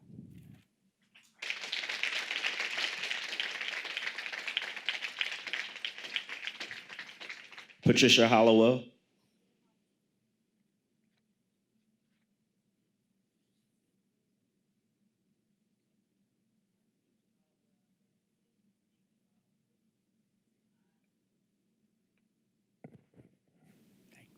I'm Patricia Hollowell, and I'm representing Stephen Foster.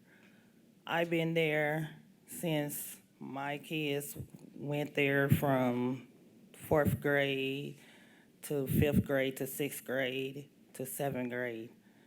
And my daughter just came back to go to 8th grade. And I have a pre-K that went to 1st grade.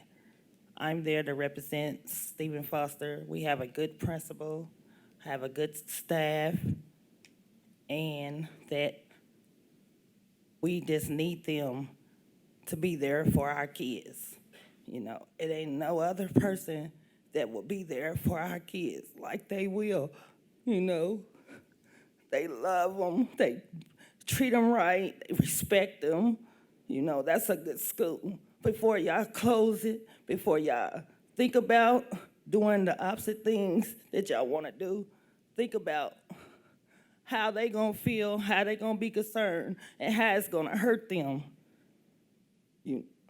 Because we got. We are family school. And I love Miss Pickett. She's the best principal there is at School Stephen Foster. And we need her. So before y'all decide to change it over to charter, please think about it. Thank you.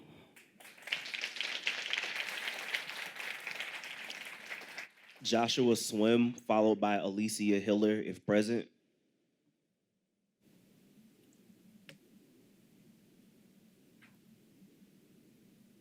Good evening again, Board of Commissioners. Thank you for another opportunity to speak on behalf of my school home, Stephen Foster 67. Today, I would like to share a bit more data with you about the grades that I specifically work with in the ESL department and celebrate the growth that we are seeing this year. In 3rd grade, 91% of our students have shown growth on their NWA ELA RIT scores since the beginning of the school year, and 81% have shown growth on their math RIT scores. What is even more encouraging is that our ESL students have shown even higher growth as a demographic. 95% of our English language learners in third grade have shown growth in ELA, and 92% have shown growth in math since the beginning of the year.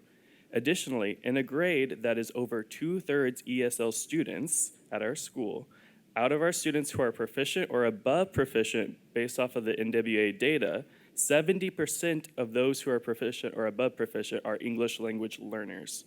This shows we have high equity, opportunity, and support for a key demographic that in the district usually falls behind their peers.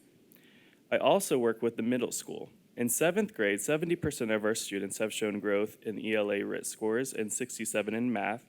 8th grade, 80% of our ESL students have demonstrated significant growth in the ELA RIT and 70% of them in their math. Additionally, we have ESL students and exited ESL students who are at or above proficiency at the middle school level. Also at Stephen Foster 67, I am privileged to be a co-leader on our school's racial equity team, of which our school has been a founding member and was there since the beginning of the Racial Equity Initiative at IPS. Based on some of our recent data, we have no significant difference in academic achievement based on race or ethnicity, and have worked hard for these results so that we have equity and opportunity among all of our students. Being a school that works for all students, we believe that our staff can continue to bring a better and better education to everyone. Thank you.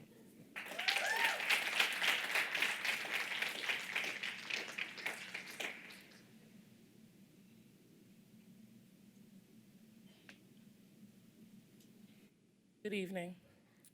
Imagine your child running to the school bus every day to go to school. That's what my child does. I'm a mom of 3, 2 have special needs, and from day one, we were lied to about the changes that were coming to Stephen Foster last week. Our children are worth more than test scores. We found out yesterday that the numbers of special needs children are 15%, which Stephen Foster was under supposedly 6%. Which have learning disabilities, such as my daughter, and various disabilities the children have at that school. They are more than a score to us. This change could hurt our family and community. Today, me and another parent received names of over 262 parents with their students who are wanting to stop this change. If you include at least one child for these 262 people, you have over 524 people because some had 3 and 4 children going to that school. If you do this, our homes will be broken again. Is this really about scores? There will be no more No Child Left Behind. Matthew 24:40 says, "Truly I tell you, whatever you did for one of the least of these brothers and sisters of mine, you did for me." These children need your help, and our community needs your help also. If this charter school is such in desperate need of building a school or having a school, let them build one. Don't let them take ours.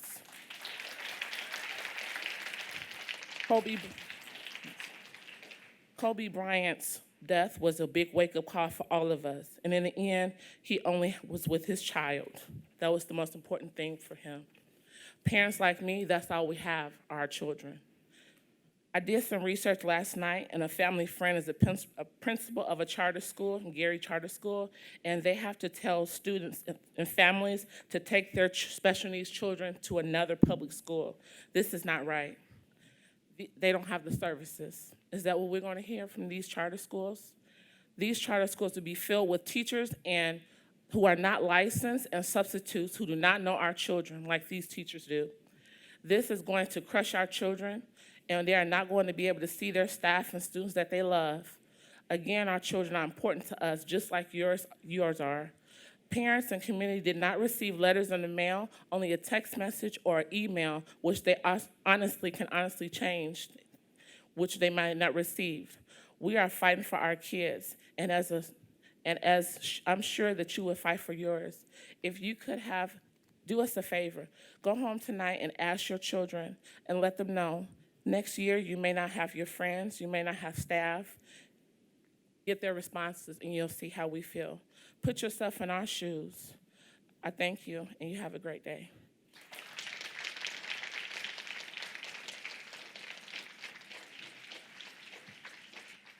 Amy Engelhardt.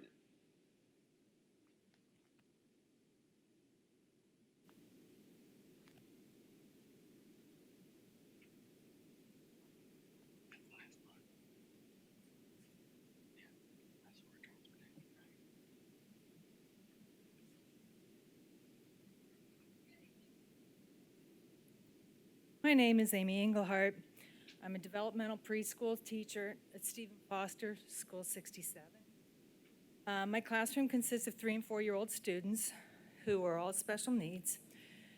Last Tuesday, I attended the school board meeting, to support my colleagues in the 67 community.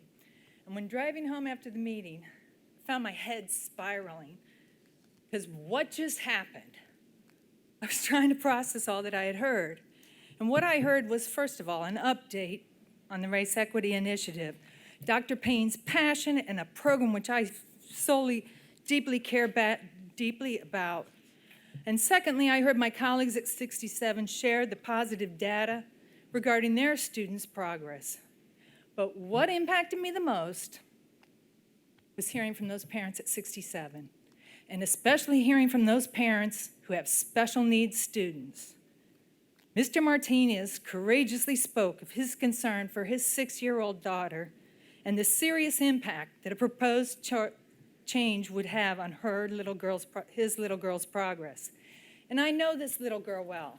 This little girl started in my class when she was 3, stayed there when she was 4, and then transitioned into Stephen Foster at 67 for kindergarten.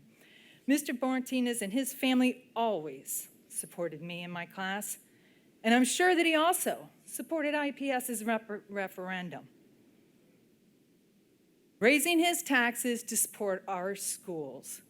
But yeah, I'm sure he and his wife were racked when they found out that their support and IPS's proposed changes to 67. His concern for his daughter is very legitimate, and I too share that concern. When students transition out of my program, they typically transition into schools in their home neighborhood, and many of those are charter schools. I know many of these charter schools struggle to meet the needs of special education students, and the transition is difficult for these students, and the resources required to support these students are also costly. On Tuesday night, I also heard the IPS proposed change to transportation, and I was shocked to hear how that was dropped on our community. Immediately, I thought of the drivers and the assistants who care for my little babies when they come to and from school every day. My heart ached for these people. It ached for these people because these are my people.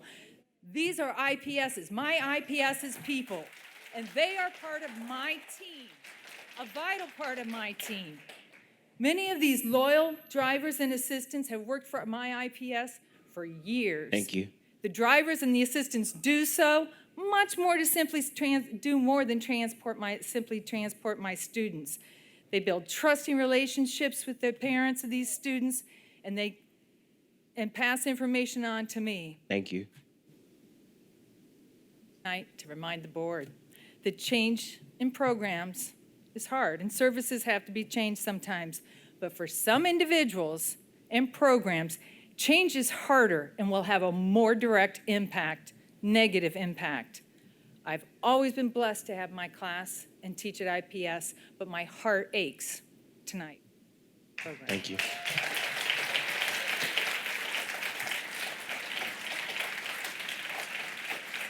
President O'Connor, that concludes comment for item 6.03.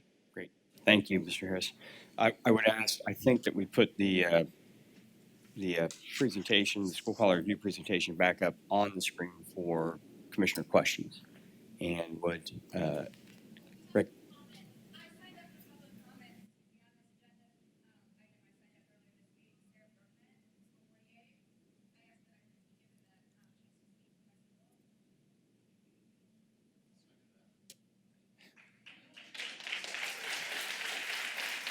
Three minutes.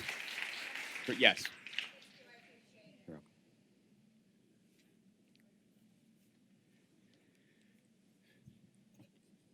please acknowledge yourself? I didn't hear the name from the back. Yes, okay, thank you. First of all, I appreciate you allowing me to come up even though my name was not on the list. My name is Sarah Bjorkman.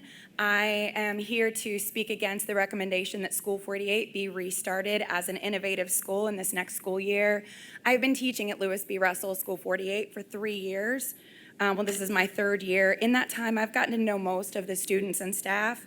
I have never before seen such passion and caring in a school. I have never before seen a principal as dedicated or one who cares so much for the students, teachers, and staff as Mr. Hinton does. He has done everything from directing traffic to mopping in the cafeteria to collecting school trash. If it needs done, he'll do it. Nothing is beneath him. If it needs done to support our students, to support our school. When Mr. Hinton started at Lewis B. Russell 2.5 years ago, he started with a failing school. From day one, he has been dedicated to building a foundation for growth and success in our school. He stressed from the beginning that relationship is the key to helping a child learn. He leads by example. The students know him and he knows them. He challenges and encourages them. He does the same for the teachers and staff at our school. Something I want to be sure to mention is that although it's been said that Lewis B. Russell has had 6 Fs, 6 failing grades, and that a 7th F cannot be risked, 2 of those Fs were considered hold harmless grades, not just for our school. Because of that, Lewis B. Russell really only has 4 Fs. If 7 is the cutoff, then we should be given at least 2 more years. In addition to that, how those grades are determined has also changed multiple times during that time. Under Mr. Hinton's leadership, the school has seen amazing growth. One example, as shared in the school quality review, is that we provide highly effective instruction to our students. Based on what I've experienced at the school and on the data, I believe that Lewis B. Russell will continue to grow and, if given the chance, will be a successful school. The staff, teachers, and administration at Lewis B. Russell are family. Those students are our heart. We know them, we understand their past experiences and their challenges, and we have relationships with each of them. We are the right people to teach and reach each of these students. I ask that you please reconsider the recommendation to restart our school. Please don't break up our family at Lewis B. Russell. Thank you very much for your time. That concludes public comment for item 6.03. Thank you, Mr. Harris. So I believe I was about to recognize Commissioner Collins for a question. For Jamie. Jamie, yes.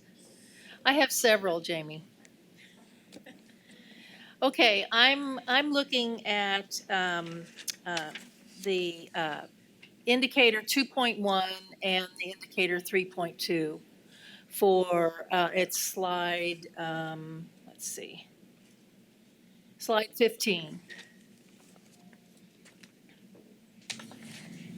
And I need a little explanation on if an area of strength is the school leadership uses data to establish a coherent vision that is understood and supported by the entire school community, and their area of growth is the school establishes and values a culture for learning that communicates high expectations to staff, students, and families, and provides support to achieve those expectations.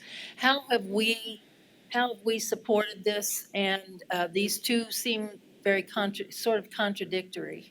They did well in establishing high expectations, but they didn't do so well in support.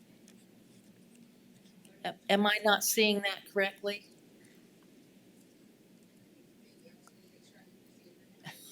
You're asking how is it possible, how does it work together? Yeah. That the area where we noted a strength was that Principal Pickett had used data to establish a vision, and then an area for growth was establishing the culture for learning.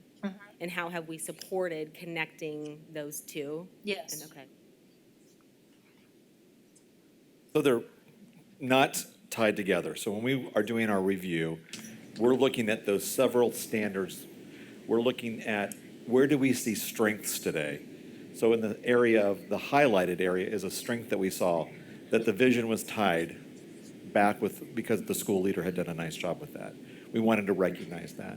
When we look at the area of growth, we were looking at some of those things that we see during the school day when we were in classrooms in different places, that we wanted to make sure that that high expectation was being communicated out. It was an area of opportunity, so it's an area of growth, but it wasn't necessarily a strength in that place. So those two things were not the same. I mean, they were not tied together. We were recognizing both strengths and areas of growth.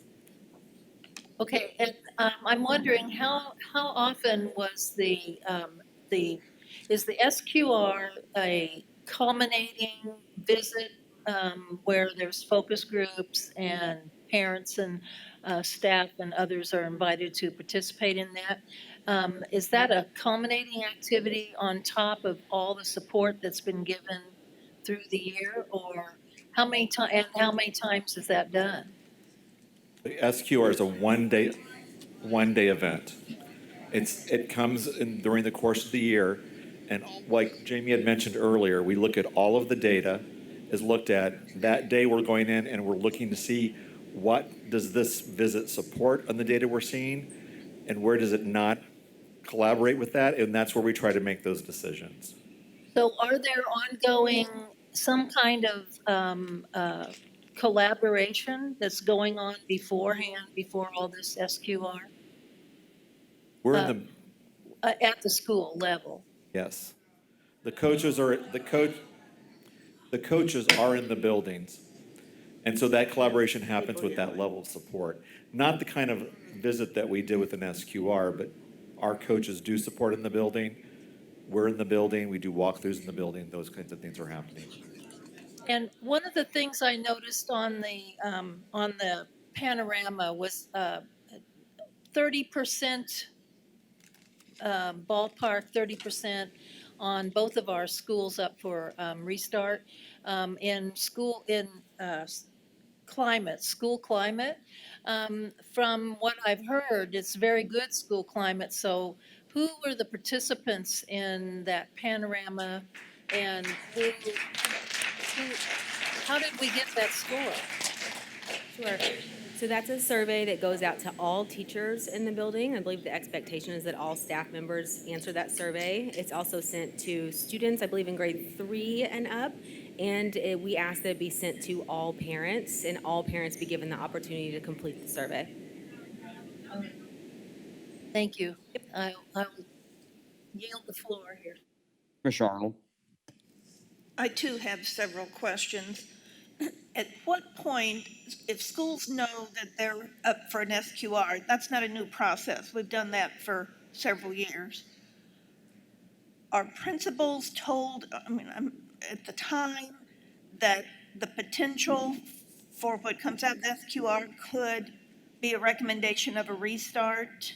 Yes, ma'am, they are. And the slide that, I did earlier on that says that this is the purpose of the SQR that informs district decisions around, these several potential outcomes. That slide's been consistent for the 3 years. And so my understanding is that the executive directors of school support will go out and, sit down with the principal and say, your school's been identified for an SQR, let's talk through what that means. So principals, when they're recommended to have an SQR, are told that the result of that SQR and all the other data could result in a restart. That's not new information for that principal. How many schools have we restarted? 6. 6. Yes, 6 ma'am. have been, okay.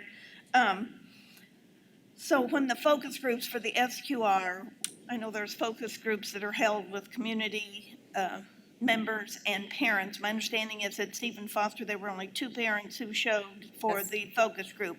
How are those determined? Is that the school's responsibility to, they're told we're having this SQR and we need parents to show up? It is. So that's a responsibility to the school, and the principal may choose to delegate it to their FACE liaison or, a community connector. And schools went about inviting parents to the focus groups in different ways. So their responsibility to get them out. It seems odd that if only 2 showed up that day, and then at the meeting on Tuesday, there were a lot of concerned parents that didn't seem to know anything at all about the process. So my other issue, and I think I've shared this, is that it would be my recommendation, and I can only speak for me as a board member, that once a school is designated to get an SQR, that somewhere early on in that process, there should be a community meeting so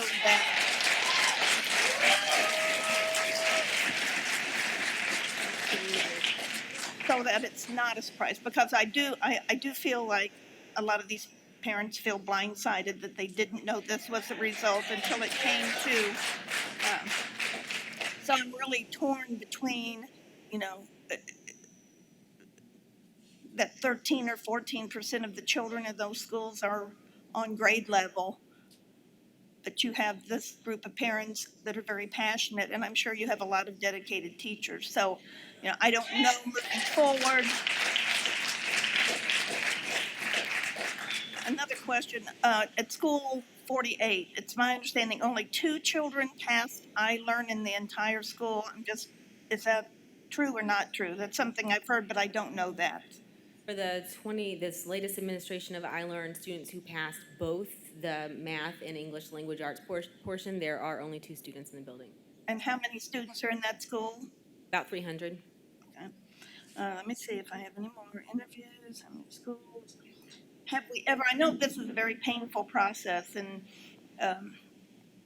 I know we've restarted some schools, and some schools have done very well as restarts. I'm going to specifically uplift Wendell Phillips that went through this process. If you saw the children that sang tonight, they're from that school.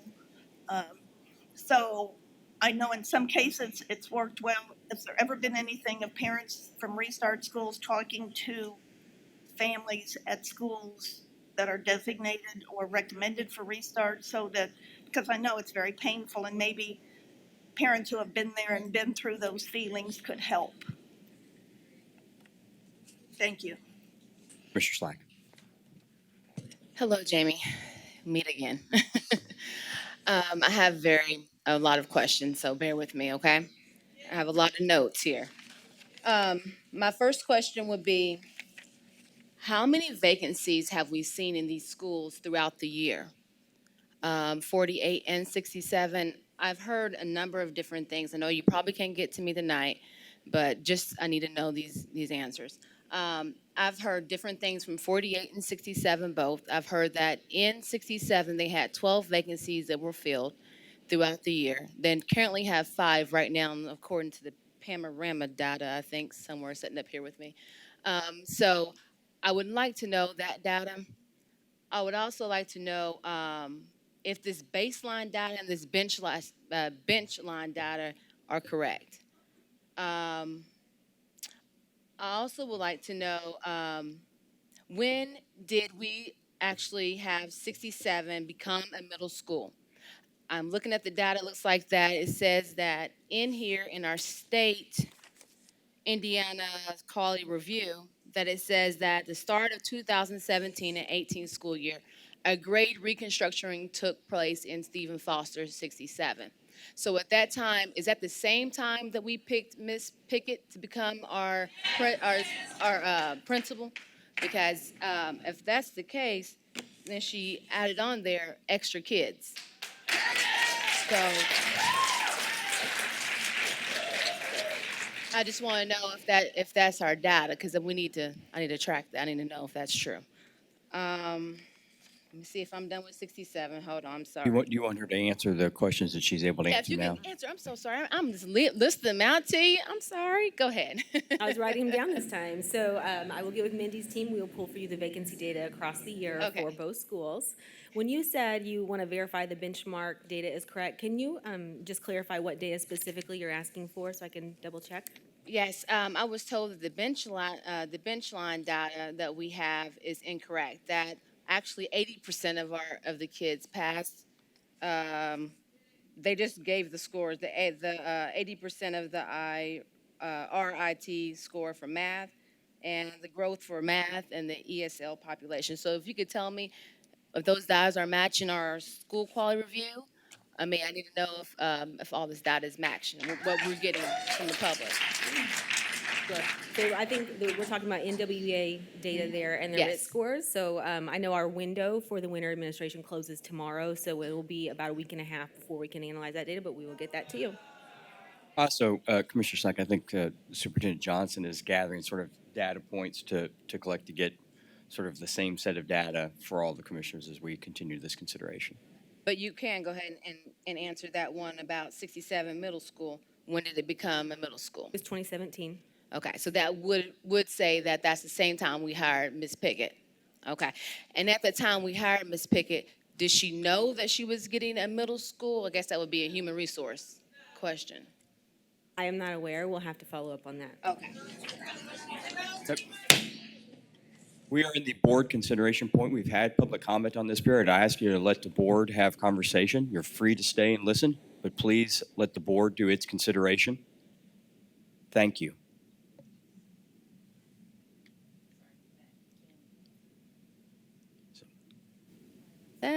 Hello? Hello? No, okay. Our panorama data that we're looking at when Commissioner Collins was talking, and it indicated about the leadership, and it talked also about the support from the school. And then I know that the representative for 67 came up and was talking about the expectations. But then when I look at the panorama data that you gave us, the students are speaking for themselves. The student survey says, across the board, school belonging, school climate, school engagement, rigor, student relationship, they all go above the district IPS. I mean, they across the board say the students like the climate there, they like the engagement there, and the expectation. And then they say the same thing for the leadership. So the students are telling us that they like their school. So I guess my issue would be that it says on here that we don't think that they have expectations that are high enough. So it's kind of conflicting with the information. So can you kind of explain that to me? Why it would be conflicting? Our panorama data, is it only because it's a survey and not the what we actually seen at the school? Is that right? I just want to make sure. So the paper in your right hand, that is the data summary. Can you tell me what you're pulling from so I can make sure when I go back and reference? The panorama data that you guys gave us about the total school in total. But Amy, I think that's the board memo that you provided. Yeah, the board memo. I guess it's the panorama though, right? And then Yeah. on the other one is the one that you gave us, the slide tonight on 15. So I'll reference that memo, provide you with a more detailed written response. What I would say now is that, yes, the panorama survey, that's the data that you are correct, is coming right from the kids. They answer it on their computer. The area of strength and the area of growth that you saw tonight on the slide was what was gathered during the school visit day. So that would have come out of student focus groups or focus groups with other constituents. Okay. And I guess my last two questions is, when we talk about support, what kind of support have we given? I know that it says support, but it's kind of vague when it says support on our on Lewis B. Russell when we talk about the transformational zone. And I guess let me give you that one. It says innovation restart recommendations. This is something that was given to us as, I guess, showing you what supports that you had given us. Yes, Bryn. Yeah, Bryn gave it to us. Thank you, Bryn. When you talk about support, it's kind of vague. It says additional support and it says regular. But what does regular mean?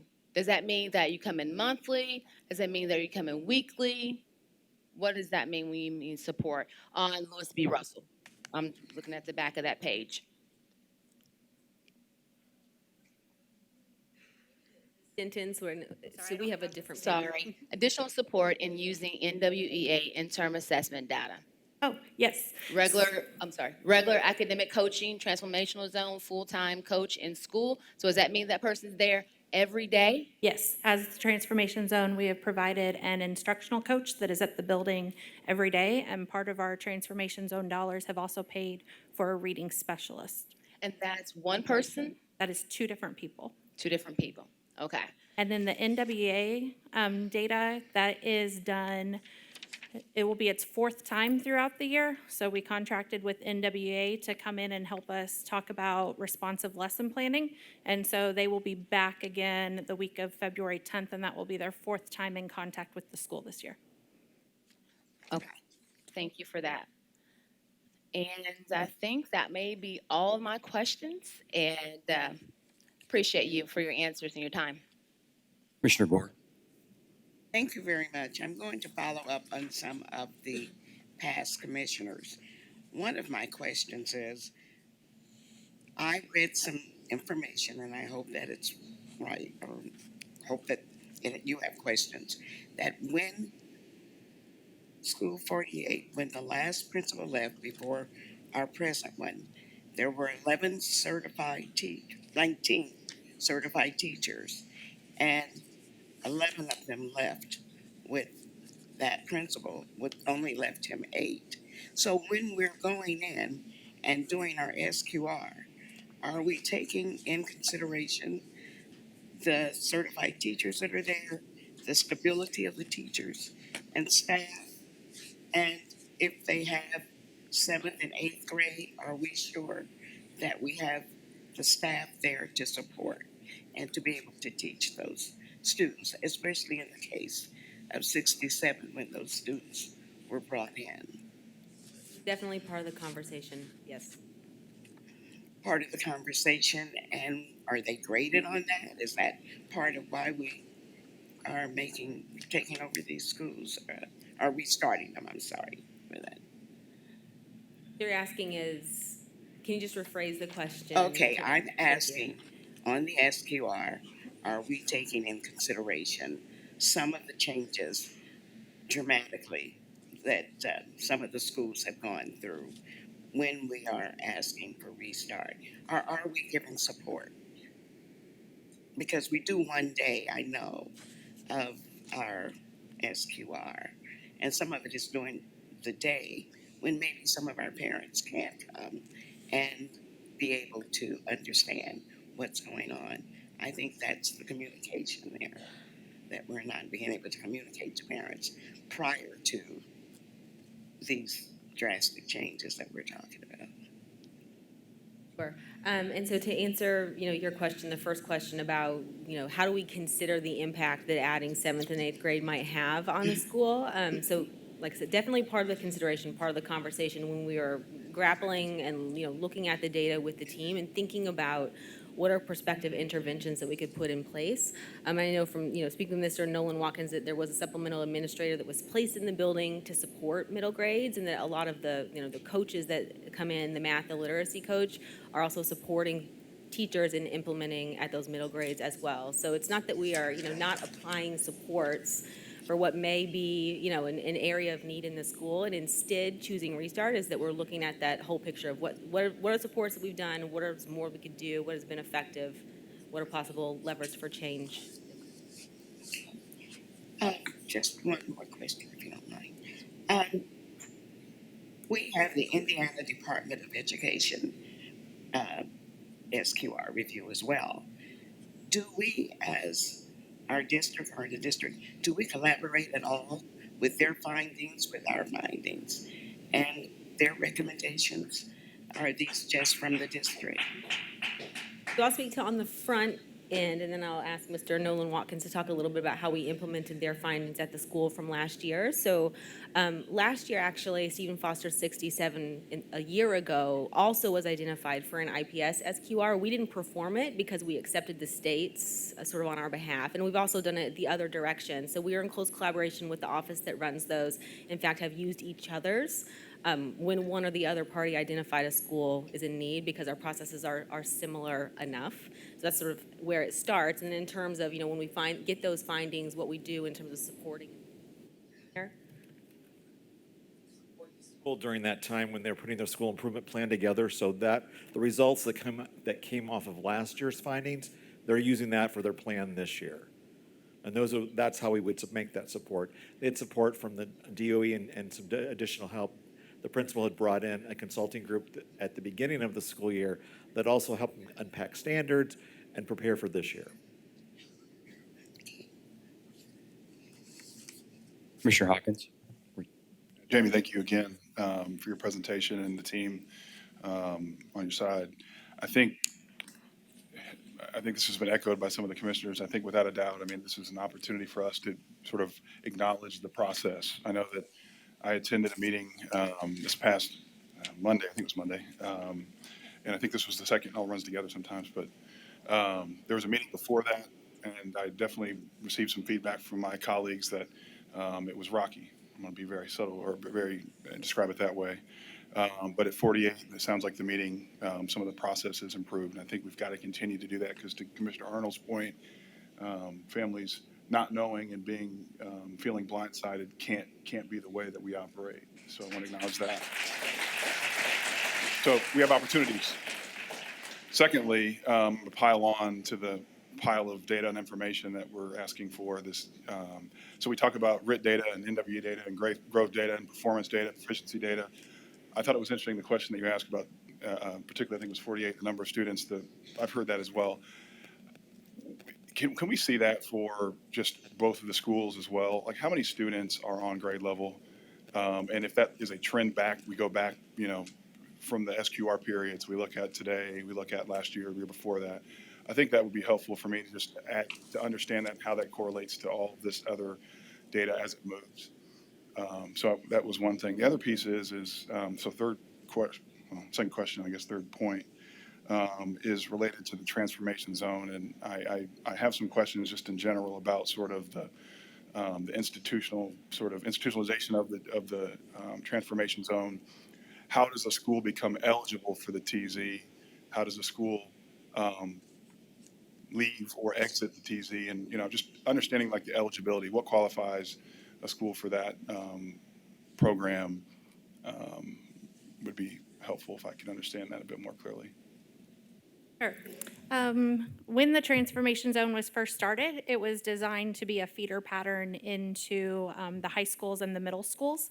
3 years ago, we removed the high schools whenever they were going through their transition. In the last 2 years, 3 years ago, we also exited William Penn from the transformation zone as they had moved out of DNF status for 2 consecutive years.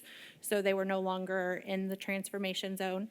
2 years ago, we decided to add in any of our other schools that we had previously termed as priority schools. And so that got us to our 7 elementary schools. And then our 2 middle schools are both turnaround academies with the State Board of Ed. Okay, so I heard you mention that there are additional resources. I've heard that.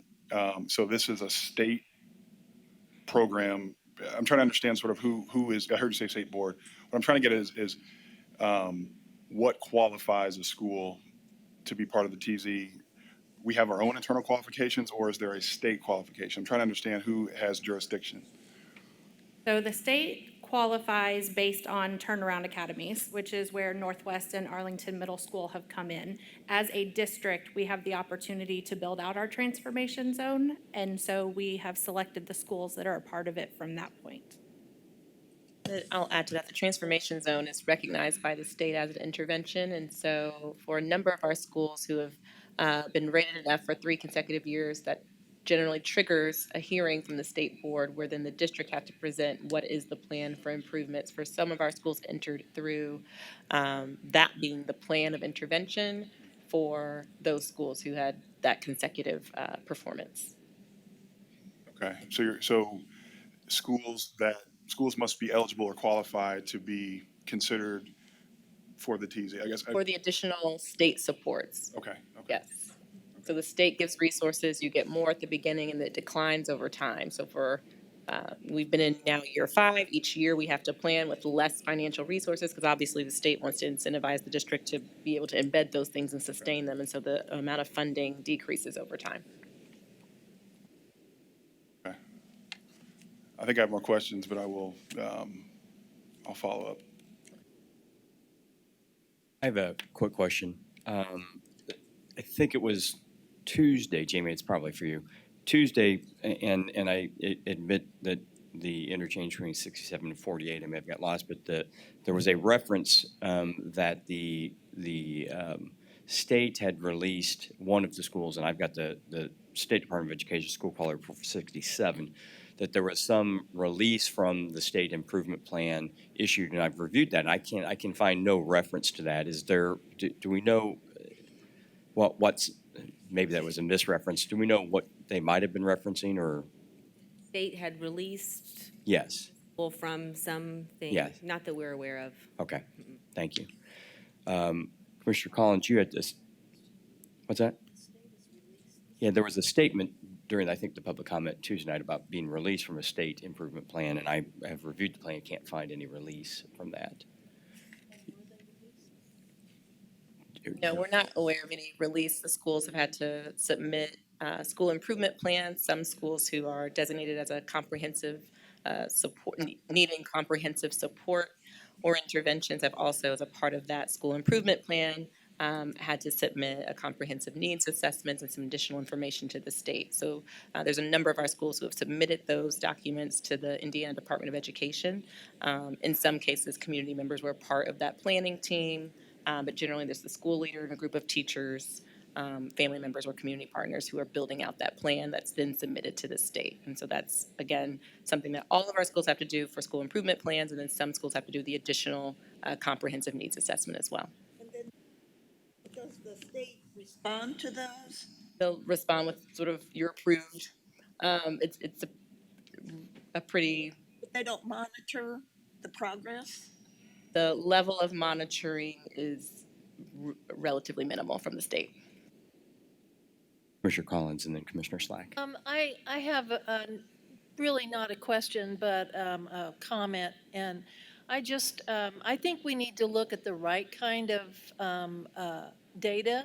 I think that there's a lot of data flying around, and we really need to look at what is true improvement, and what do we have as a district that the assets and the abilities to support our schools. What it seems to me, we have a lot in IPS, and our leadership, I admire and respect every single one of the leaders' abilities to lead. And and as a former teacher, I believe teachers can teach. And so I think that we just need to get together and figure this out with true data, and keep in mind that we want stability and we want performance too. Commissioner Slack. Thank you, Commissioner Collins. I definitely echo that. As being a parent and have been on this other side, I know how tremendously this is and how it's affecting these parents. So I think we do need the right data, and we need all of the data so then we can make sure that we're making the best decision for these kids.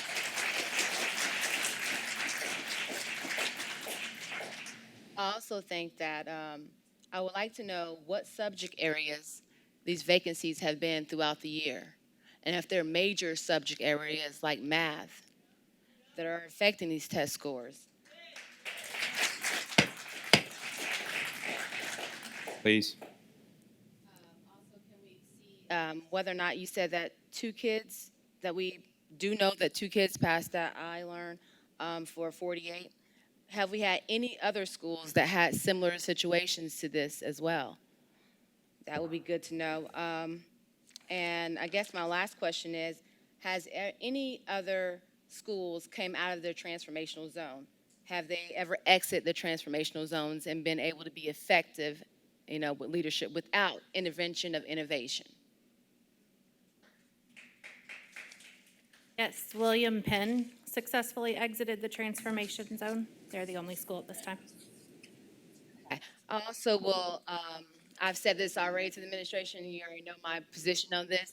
Our SQR data, I think that we definitely need to take a break, and we need to, since we have been doing this for 3 years, not really take a break, but we need to also use a palette for our high-performing schools. The research behind it is already proven to work. We can use this. 87 presented the other night. The populations are almost the same when it comes to Hispanic and Black African Americans. And I feel like that if we can use what they're doing best, We can put those best practices into these schools that need help improving, and then we know that they can be on track. So that's what I would suggest that we do. Thank you. Any further questions? Commissioner Gore, I'm sorry. Again, Jamie, I know that this isn't an easy job, and I do appreciate what you're doing along with your staff. However, we said we had 6 restarts. Could I get the data on those and try to compare and know where we're going with our restarts and if it's working? Okay, thank you. Any other questions or anything else from you, Superintendent? No, I appreciate the questions, and we'll be back in February with updates to the board and then request for formal action. And during that time, I would certainly invite community members to continue as the conversations happen in schools to be present as well. We are going to move on to new business, item 8.01. That item was presented on Tuesday evening by Scott Martin, our Chief Operations Officer. It was an update and overview of the completion of our transportation services request for proposal. I want to acknowledge that many people and team members have expressed their perspectives on this future partnership and reiterate that we are supportive of our team members being able to leverage their collective voice through representation, organized representation. As a district, there are difficult decisions we have had to make to continue to cultivate our long-term financial viability, and we are committed to supporting our team members through this upcoming transition. I'd like to ask Mr. Paul Oslin, who is the president of First Student. He is here this evening. Would invite him to the podium to make a couple of comments at this time.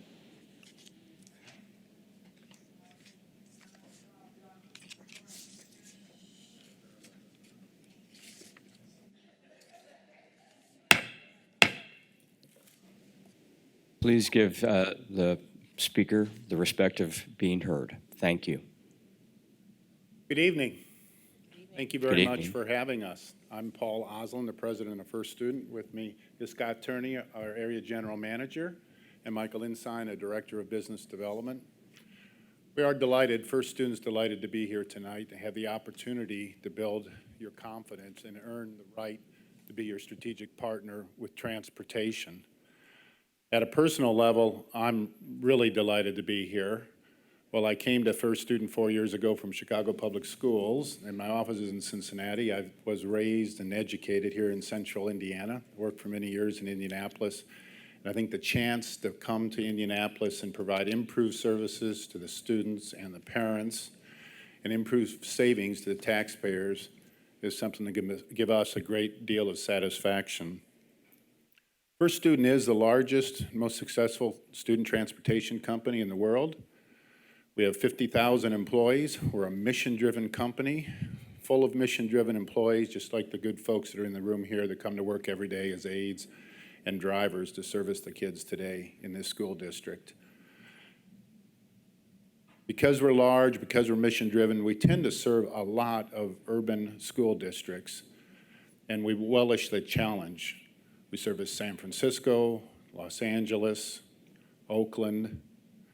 We service Pittsburgh, Philadelphia, Montreal, Toronto, St. Louis, Chattanooga was new this year. Charleston's going to be new for us next year. And we're really anxious to get a foothold here and serve the good folks here in Indianapolis.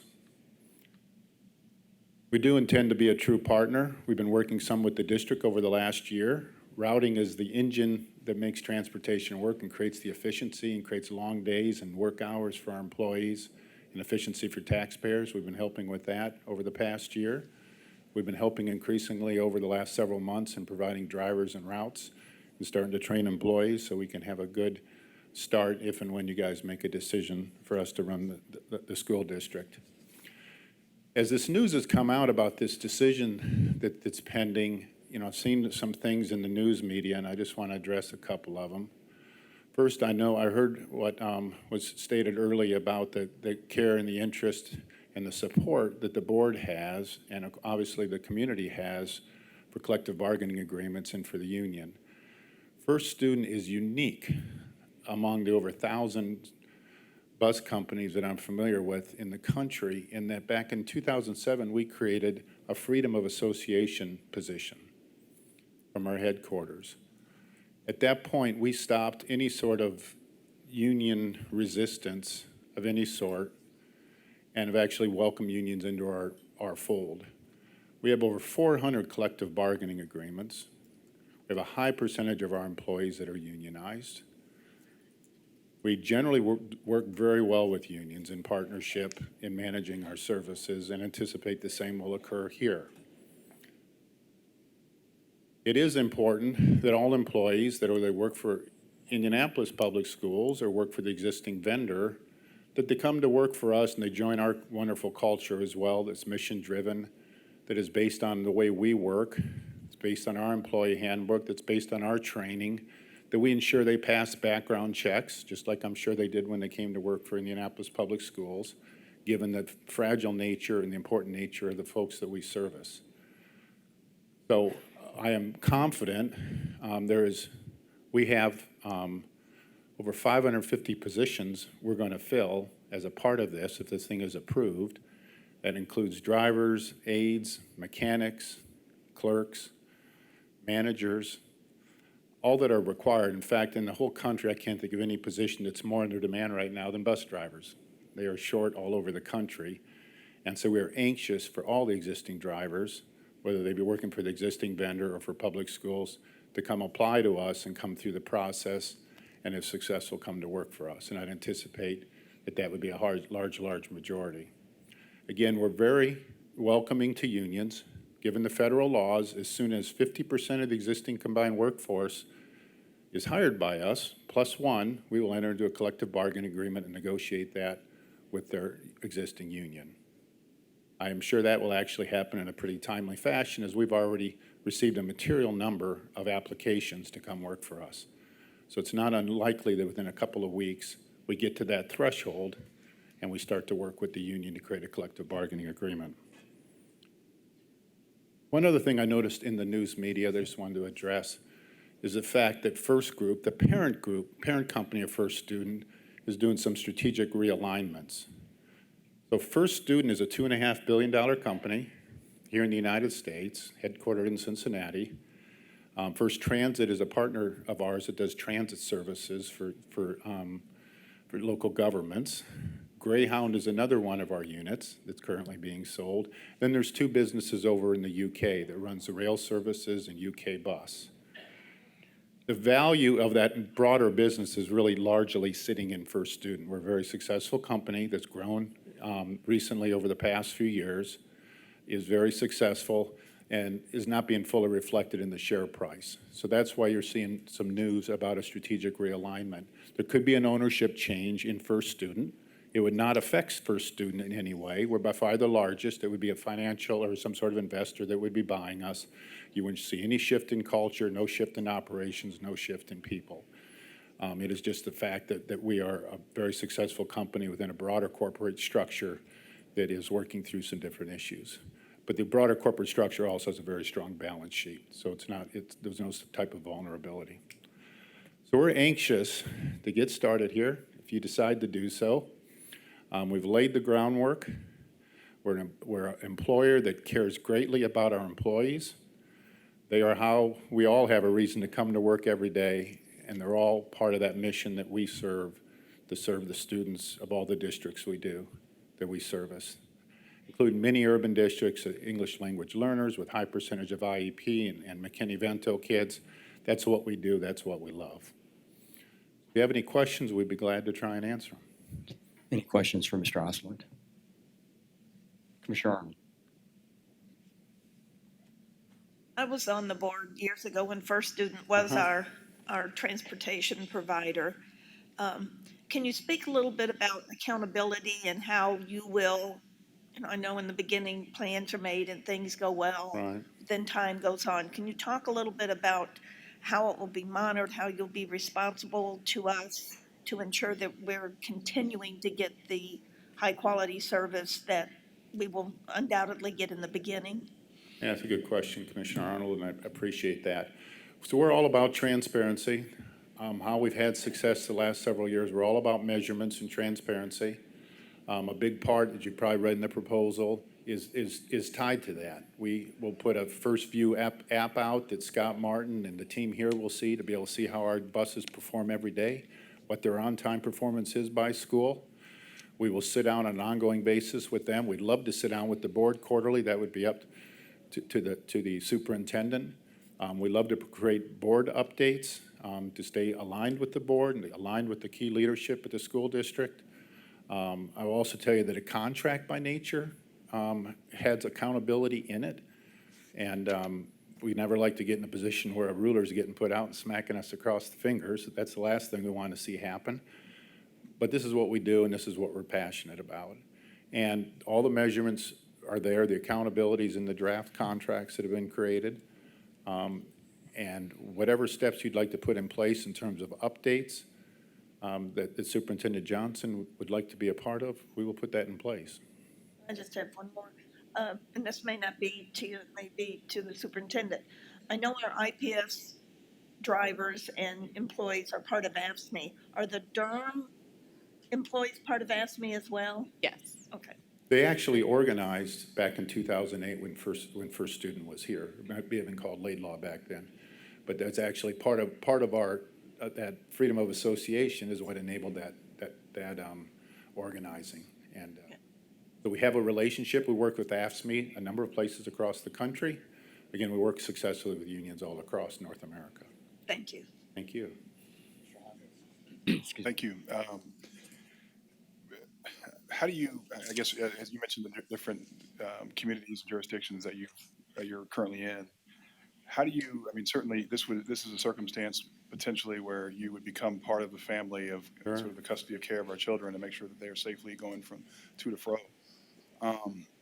How do you step into a community? Maybe you can provide some examples. How do you step into a community? What does your corporate citizenship model look like? Because this would be new. This would be a refresh of your experience in Indianapolis. But what impact beyond the services that you provide around the country would you bring to Indianapolis, and looking for the value add? Good question. I'm glad you asked it because I meant to say something.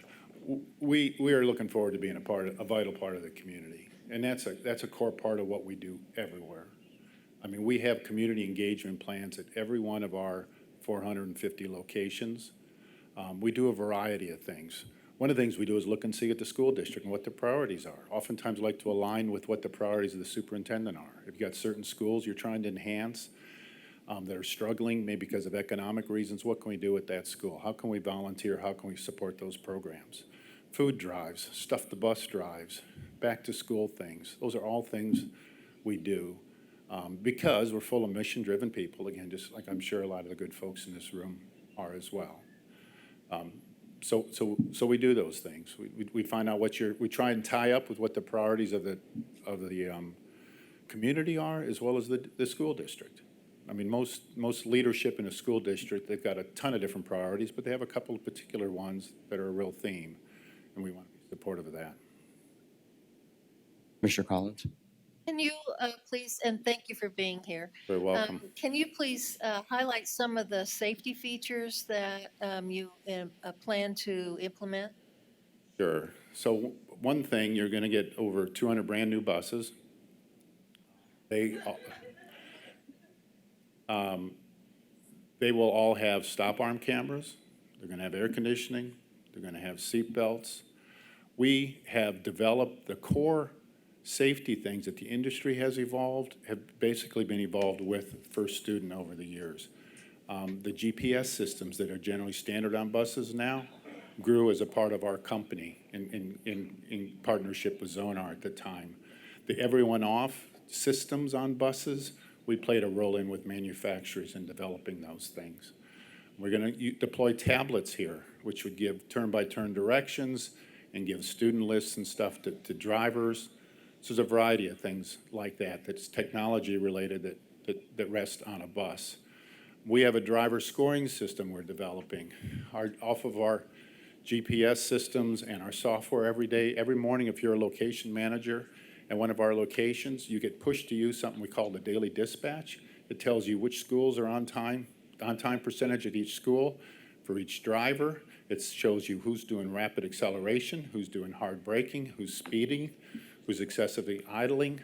We're putting all of that into a driver scoring metrics so that we easily can communicate and coach drivers and work with them and make sure our kids are safe, especially in a market like Indianapolis, where streets are narrow, and in particular here because they're driving big buses. I mean, almost universally large buses, which is a little unusual in a large district.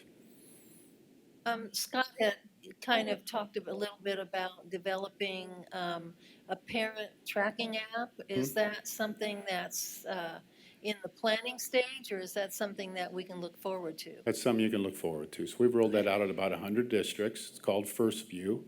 There are other parent tracking apps out there. What's unique about First View is that it gives you an estimated time of arrival. You can't just see the bus, but it gives you an estimated time of arrival. It is, parents love it. Also, part of it is a dashboard that the school district has. Again, back to this transparency, as Commissioner Arnold's talking about accountability or asking. There's just complete visibility as to how we're performing, which is the way it should be in a partnership. Thank you very much. Commissioner Slack. Thank you for coming out. I appreciate you. You're very welcome. Also, thank you, Commissioner Arnold, on making that point about you guys being here 10 years ago. That was one of my questions, so I'm glad we went ahead and addressed that. I guess I couldn't follow you when you were talking about ownership changes. Could you say that one more time? I was kind of confused. Sure. So we're First Student is the largest of 5 different business units. That's part of a UK, Great Britain headquartered company that has 2 business units over in England, one that operates a number of the rail systems, one that does bus services. And then we are in North America. Greyhound is in North America, and then Transit is. So you can imagine Greyhound, those pesky airplanes have kind of caused a problem for that business. So that business is being sold. But as they're trying to search out how does the value of First Student get reflected in our share price, which we are a publicly owned company, that's what's being explored. And so there's a decent chance that we could get spun off from the company, and it could be an ownership change. We've started down that process of considering that.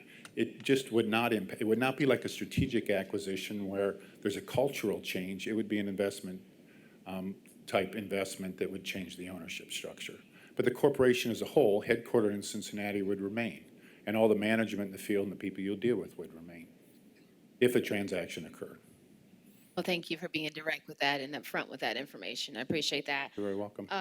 Also, I am very happy to hear about the extended arm service and the tracking, because even though my kids don't ride the bus, I still have a tracking device just so I can see how many times our buses are late and what kind of service our kids are getting. So I'm very happy about that service. Also, I wanted to ask you, do you have a high turnover rate with your employees, or do you have a consistent rate of bus drivers that stay with you long term?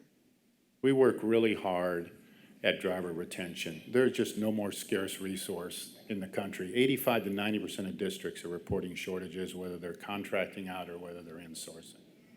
So they are the lifeblood of our business. We recruit the heck out of them. Got a team of 12 people in Cincinnati that support the field in trying to go through different metrics to get to those folks. We train rigorously ourselves, 43 hours for new drivers, 15 hours for the existing drivers that come over. And then we're constantly testing different things to try and make people feel welcome. They're no different than me or you. Everybody wants to feel respected on their job. So this is like customer service training for dispatchers, right? You come pick your keys up in the morning. Do you feel like you're appreciated or don't you? Because those things, pay matters, absolutely matters, but other things matter too. Now, these are part-time positions, so there is a level of turnover, especially, I'd say, younger people that come up to the ranks. If they're starting a family and they're looking for money and they're working 25 hours a week or 30 hours a week driving a school bus, and there's other jobs that open up that have, higher paid and higher hours, they're going to move to that, and that's why you can never stop recruiting. Anyway, so we spend a ton of time trying to our employee survey scores are very high. We survey them every 3 years. We're extremely satisfied this year. We had an 84 employee engagement score. In the transportation industry, the average is a 70. And that's based on questions like, would you recommend others working at First Student? Do you feel appreciated? Do you feel heard? We've had great satisfaction that our score over the last 3 years went from a 70, which is basically average, to an 84, which is really best in class.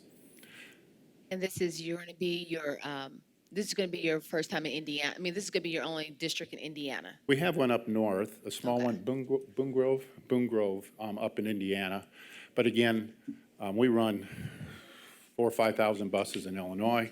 Scott runs over 1,000 buses in Ohio. Our headquarters is a mile and a half away. My mother-in-law lives just north of Indianapolis. You have a reason to come back and visit us. I'm then. here all the time. Still, my mother-in-law has a farm up just north of Lebanon, and Thank you. I really appreciate your time tonight. you're very welcome. Commissioner Gore? Thank you very much for being here. Thank you. One of the questions that I was concerned with is that we know that you're going to be cost saving for the district. Yeah. That always sounds good. However, I see that you're going to be purchasing an all-new fleet. How many buses are you looking into purchasing? And are these the ones that are going to have all the new technology Yeah. What's the on specific? them now? Or do you already have the new technology on the buses that you currently have? Yeah, so we're going to be buying 250 new buses. They'll all have all the same enhanced technology. My understanding is we'll be buying the fleet that you guys have as well, buying it out of, I think you guys lease them today. So there'll be a bit of a blend, but every bus we will be bringing will be brand new. Along those lines too, one of the things we really do that differentiates us is our maintenance. We are passionate about the quarterly maintenance we do. We have over 100 ASC certified shops, which means all the mechanics are ASC certified. There's no one else in this industry that has more than 10 or 15. So whether the bus is brand new or 3 years old or 5 years old, it is maintained correctly when it's a first student bus. Mr. Oswald, thanks for being here tonight. Also appreciate very you coming in welcome. to see us. The one of the obviously the technology, the student tracking has been important for us. The ability of our employees to maintain their organized rights is important to us. But also sort of an attractiveness to this, because we know change is hard, has been the ability to pay our drivers more than they're currently making. And so what I understand is that sort of for each pay band, which is based on years of experience, that will increase them more. But we also know, as you articulated, that the driver shortage, sort of the law of supply and demand means that those salaries will continue to increase. What have your driver salaries done in the past 5 years, and what do you see happening in the future? What was the last question? What did the driver want? What have your driver salary done in the past 5 Yeah, years, looking back? yeah. And Yeah, what's economy? This is a 50-year low in unemployment. That most of you probably know that. And generally, where there's been a lot of pressure, then a disproportionate amount of pressure is at the lower end of the wage scale, which, right or wrong, is where driver salaries tend to be. I mean, I sometimes say I don't decide what to pay my drivers; the contracts do. So, given that, that's why we put in this contract that higher wage, that anybody under 21, we're going to take to 21, because we think that is what it takes to solve and make sure that we're staffed here, so we have a full bench. In terms of the future, if I knew exactly what the economy was going to be doing, I'd be doing something else for a living, maybe. Except that I love this. But I mean, the reality is, who knows? It's each of the last 3 or 4 years. So we've raised salaries around 4% a year, which is 2 times the rate of inflation, generally speaking, the last 3 or 4 years. And every time we raise salaries, and that's not across the board, right? There's places, Minnesota's a real hard place. We've gone from probably 16 average to 19 average. Every time we do that, we think we're going to solve the problem, or at least reduce some of the expense that comes with the problem. Because given our size, we will, we'll loan drivers in from other areas. And of course, I do that because we need to provide the service, but it's expensive to do, and it's disruptive to people, and it's not the best way to provide service. You want the same, especially for special needs kids, you want the same driver, the same bus coming to the same house every day. So the future, we do what's necessary. We do what's necessary. And the contract ensures that. Collins?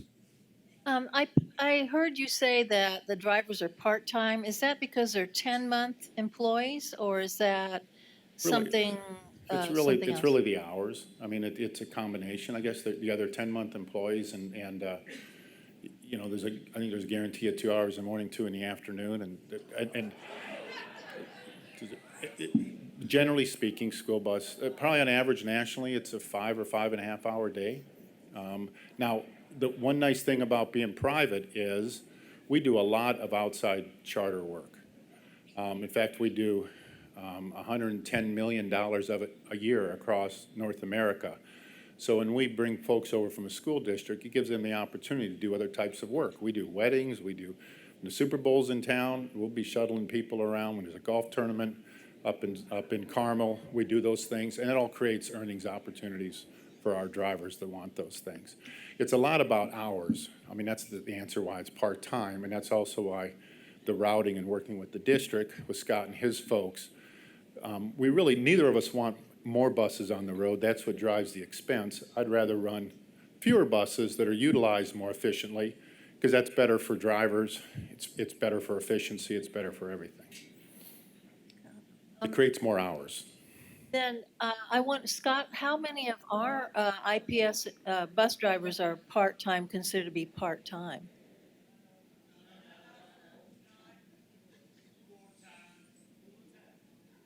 Our drivers work a lot of hours. They historically have.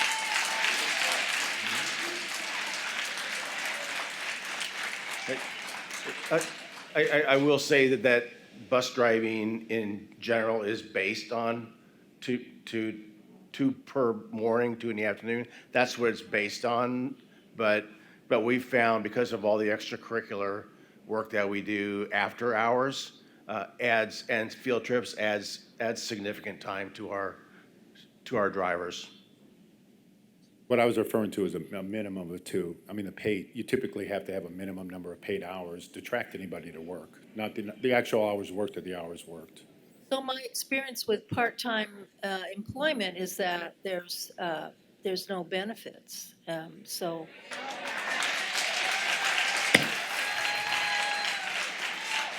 Folks, please. We provide the opportunity of benefits for our employees. We offer those things on a cost-sharing arrangement. They are typically different than what occurs within an in-source school district. The exact arrangement that will occur here, people that we're hiring right now will have something offered to them, but when we get the collective bargaining agreement, we'll deal with that. Mr. Slack. All right, I had a question. And could you please explain the seniority, how that's going to affect our employees? Yeah, so we are talking about, one of the things that I said, it's important that people from both work groups come to us, apply and go through our process, is we will have a single work group when we're done, and I think that's the right thing, because you're hiring first student with everything we bring to be your transportation provider. So anyone that comes to apply with us, I think by March 31st, we'll all have the seniority honored. So it will be blended together. And if you've got 25 years of seniority, you'd have 25 years of seniority with us, which is important, because when we talk about that outside charter work, that's generally how it is all handed out. I mean, you have a wheel that does that, and it goes by seniority, as well as bidding routes and things like that. So the seniority will be honored by these folks that come to work for us. I guess my last question is, since she brought up part-time employment, is with the part-time employment, I think I read that means that their insurance will be about 50%. Could you please explain that to me? I know we haven't bargained or anything yet, so what does that look like for our families out there right now with that part-time employment? Scott. Sure. So right Thank now, you. that piece looks right now, we're still working, we believe, +1. Oh, I'm sorry. That sorry. mic, I'm sorry. sorry about that. So we believe we'll be at 50 +1 at some point, and that'll be a negotiation piece in the future. But right now, it's at 50%. Folks, I'm going to warn you one more time, and then I'm going to ask everybody to leave the room, and we'll call you in one by one for comments, okay? I'm going to warn you one more time. Thank you. We have slated an employee-only benefit paid 50% at their health care. Sorry. Right, thank you, I appreciate you. Commissioner Arnold.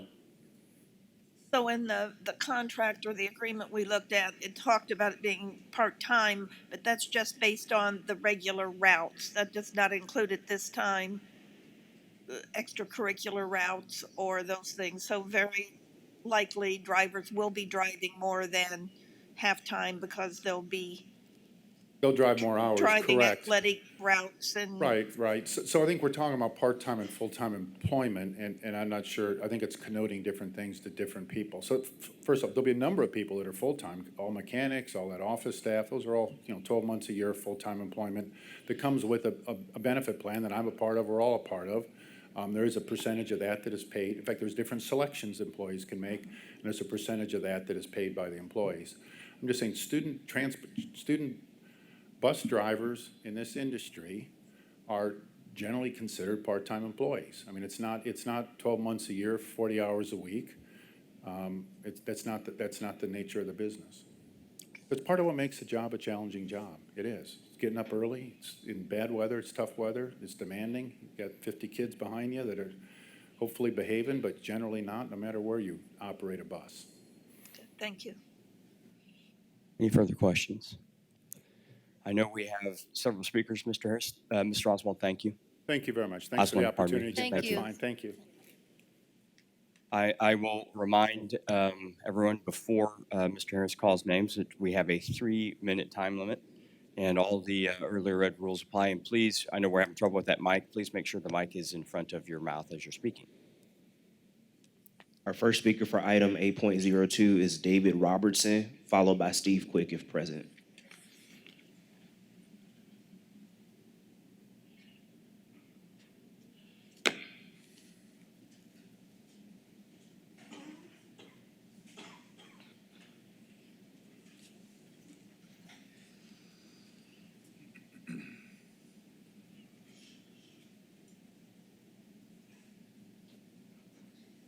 Good evening. My name is David Roberts, and I'm the Executive Director of ASME Council 962, representing Indiana and Kentucky. I've heard a lot of things this evening, and, I keep on hearing, people were sideswiped on decisions being made, and I got to tell you, we was pretty sideswiped. And what I heard up here is this has been going on for a year. A whole year. Guess what? We sat down to bargain a contract at IPS probably, 5 months ago? So is it bad faith bargaining now? Is it breach of agreement now? And then I hear that workers from First Student are working in the building already. I wish we'd have been on the front end. And to hear this 50+1, no, these workers already are signing cards to join ASME, am I right? Because I can tell you right now, these workers are not going over there without their union. And I can tell you right now, we're ready to sit down and bargain if they will voluntarily recognize this union. We have been in this city. We have been a community activist in this city, and we work well with elected officials all through this city, and there's no way that we're going to let these workers go over there without being represented and not have a voice, because this part-time stuff they was talking about ain't happening.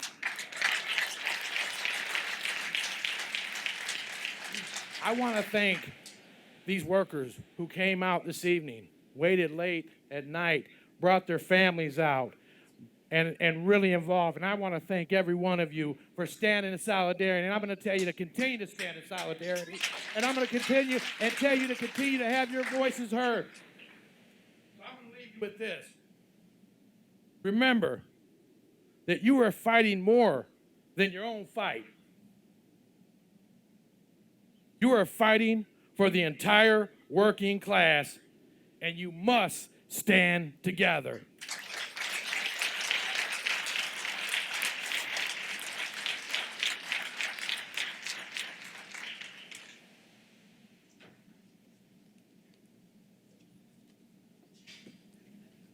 Good evening, everybody. Is the mic working?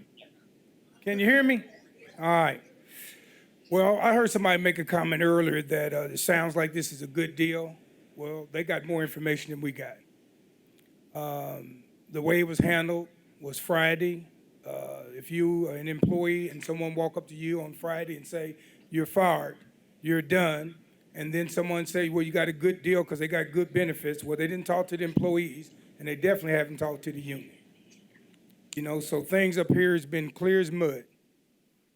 Now, I think it can be fixed.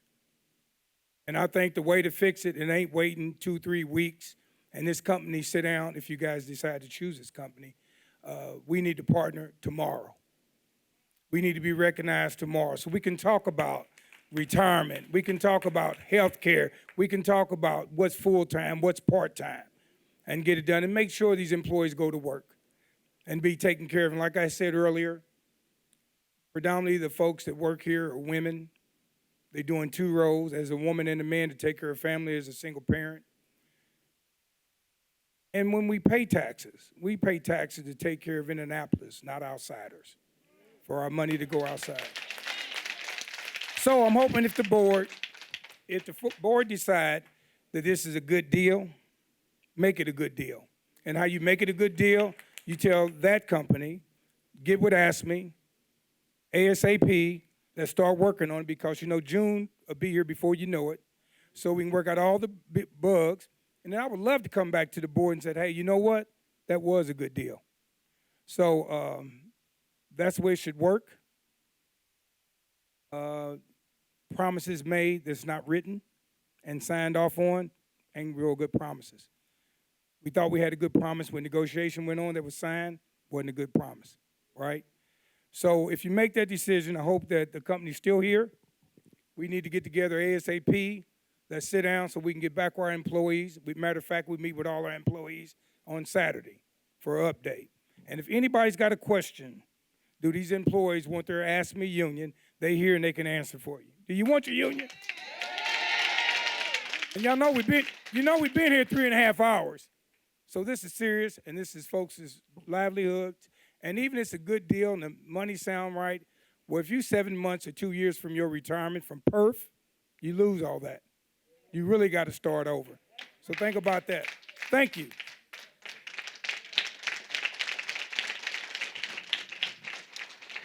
Vincent Bibbs, followed by Steve Sweat if present.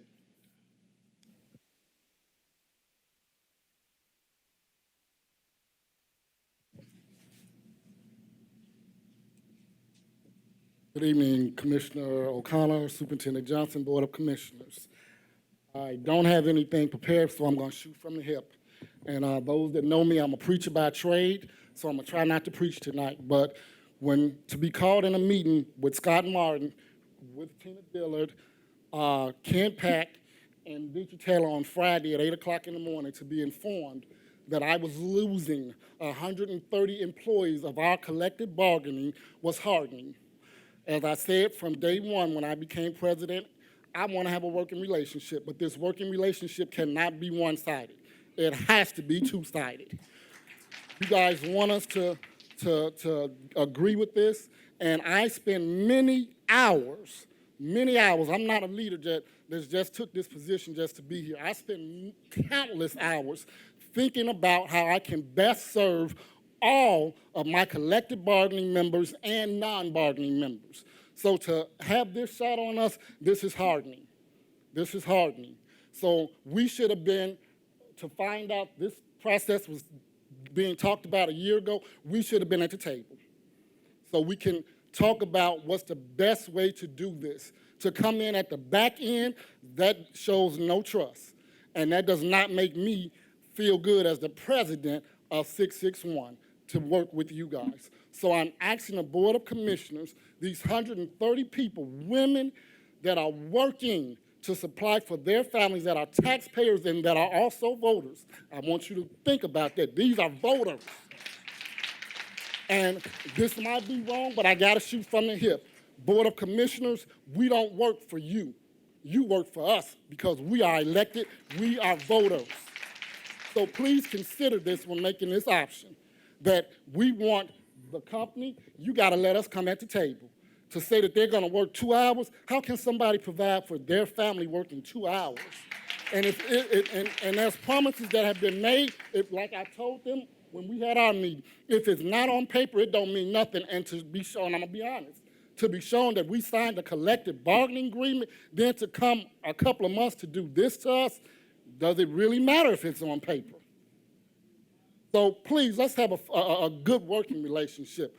I am disappointed and I'm very upset. So please consider that. We need to come to the table. Thank you.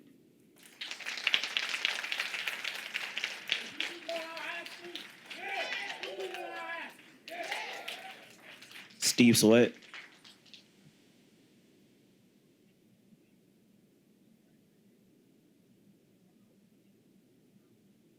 Cedric Glasgow, followed by Janice Richardson, if present.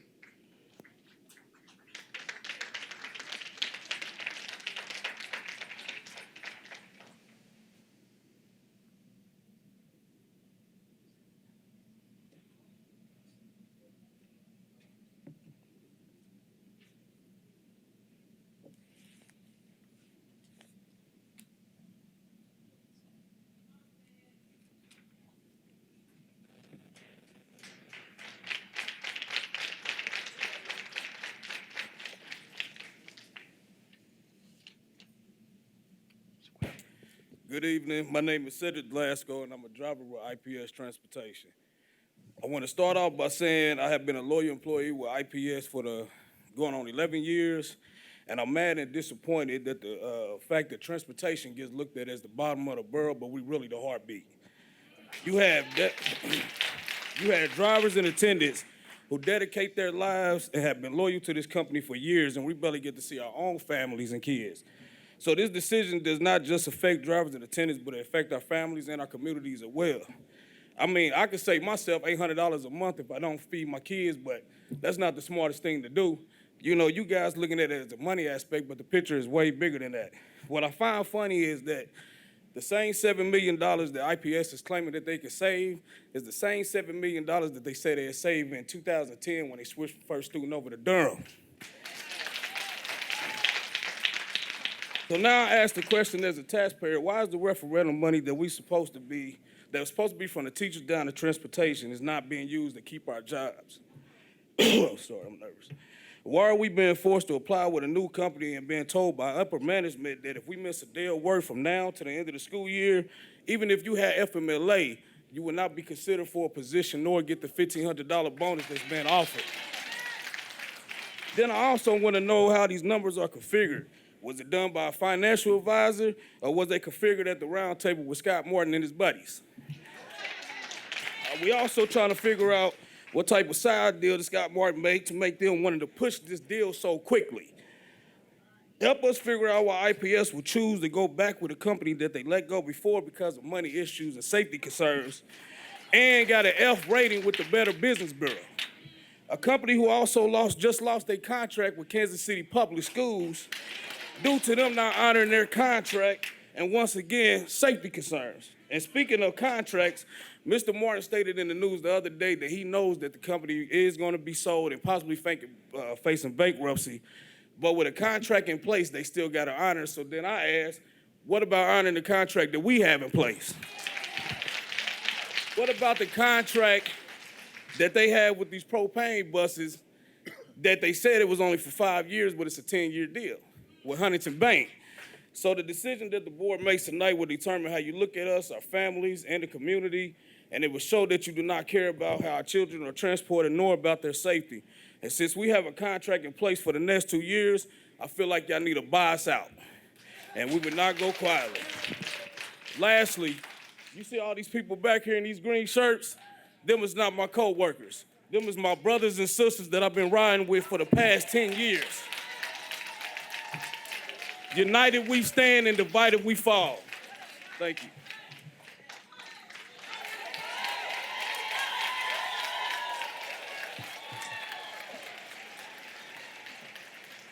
Tamara Jackson.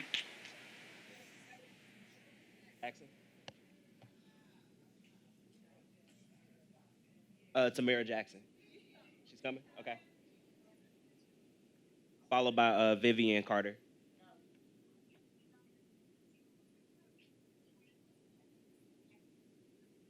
Okay, yes.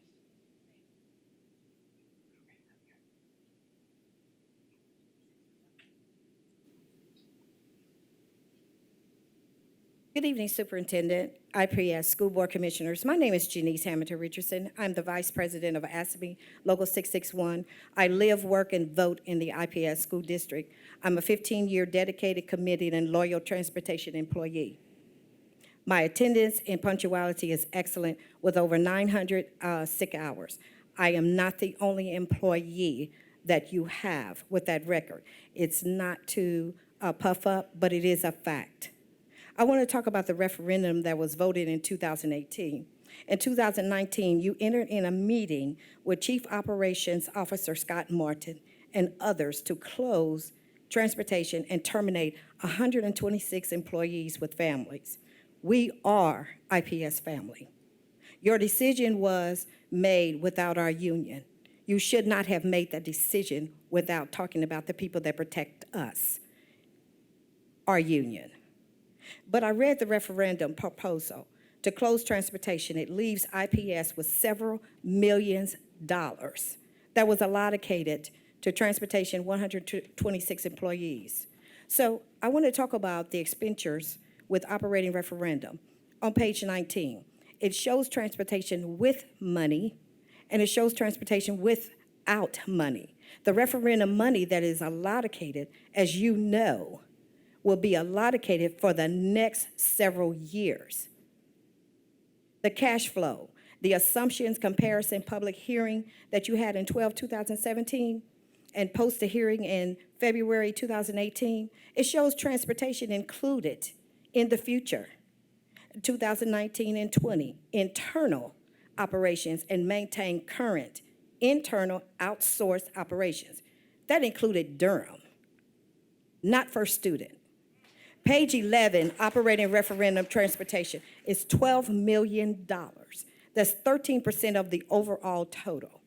On page 21 that you have, it revised the proposal operating referendum in $8 million. That was 12% of the revised amount. Where is our money that was allocated to transportation? Why would you decide to take the money that we voted on to increase our place where we work as a family? We need our union in this decision. And I'm going to leave this with you. Dr. Martin Luther King stated, and I quote, "It's never too late to make a right decision." It's never too late. And I want to leave this quote with you or someone else. He stated, "We often talk about educators and teachers needing raises, but our support staff, that means transportation. We, IPS family, and the raises are fair." That is a quote from Michael O'Connor, re-elected president of IPS School Board Commission. And he is right. We are a family.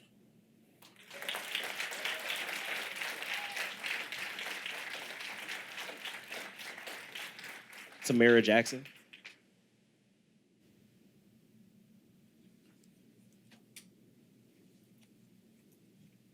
Good evening. I thank you for the opportunity to speak this evening. 136 plus. I am only but one face of the 136 plus. But every one of the 136 plus lives and families will be directly affected by the loss of their jobs if you guys go through with this decision. Who are the 136 plus? We are the drivers in attendance that have worked here from 1 to 35 years. We have been dedicated, loyal, and is the foundation of IPS. Even after not receiving a raise for over 10 plus years, we still remain dedicated to our children that we serve and Indianapolis Public Schools. Not only are we bus drivers in attendance, but we are mothers, we are fathers, we are nurses, we are providers of the precious cargo Indianapolis Public Schools entrust us with on a daily basis. Y'all have to excuse me. We are the 136 plus drivers that stay out late at night from 10 to 12, even 3 o'clock in the morning to ensure the safe delivery of the children that we have come to know and love. We are the 136 drivers that we ensure the safety of our children through good and bad weather. During the last 20 years, IPS have not been dropped from the insurance due to accidents nor fatalities caused by the 136 of us. I asked, what about the families of the 136? IPS has failed the 136 families that has serviced you guys faithfully and loyal and dedicated. Your slogan used to be, children come first. I asked, how do you put children first when you entrust our children in the hands of a graded F contractor that lost their contract to us 10 years ago? I asked, is the new fleet of buses and the re-implementing Here Come the Bus, or the first view, as they call it, is more important than our livelihoods, is more important than our family. The decision that you make is wrong, and it needs to be reevaluated, and our contracts needs to be honored. We are the best part of transportation. We are the best part of IPS. We have sacrificed our lives. Our families have sacrificed lives, all from us putting kids first, putting IPS first, putting this company first, and all for you to allow someone to come in and you do not secure our jobs. You tell us we have to reapply. Why do we, the dedicated employees of Indianapolis Public Schools, I have been here for 20 years. Then I know that it's more people that has been here for 20 years or more. How do you fail us and make us have to reapply for a job for another company, and we have been serving you guys? We make y'all look good. You know what I'm saying? We make y'all look good as a whole. So you should give back to us. Show us that you appreciate. Scott Morton came and said how loyal we are and how he appreciate us.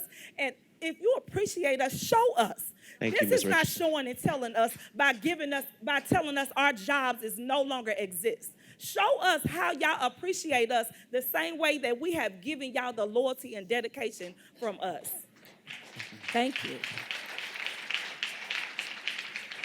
Vivian Carter, followed by Otha Rollins, if present.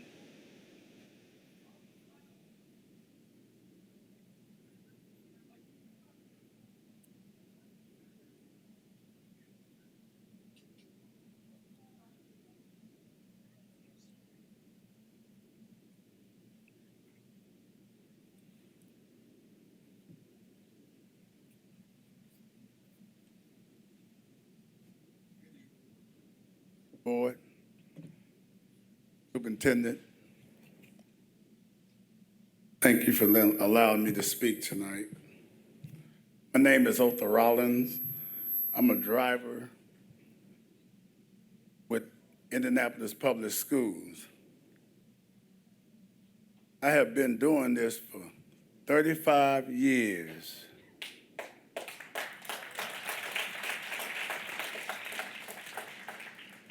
I was at my base for the meeting Friday when I heard the news,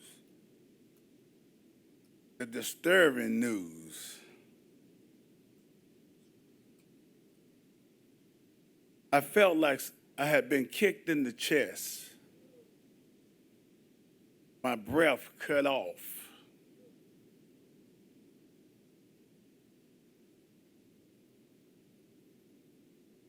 Not only that, I could see my coworkers struggling to take all this in, just as I was. I heard about the loyalty bonus to keep people from walking away.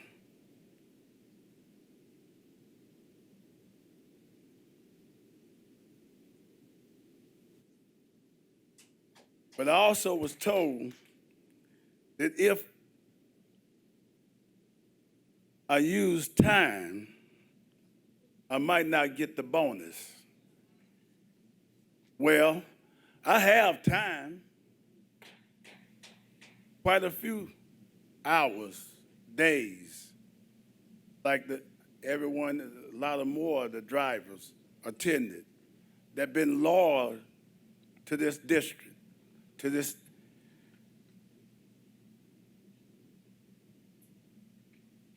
Because I have been loyal to this district and the kids, it seems like it's a contradiction.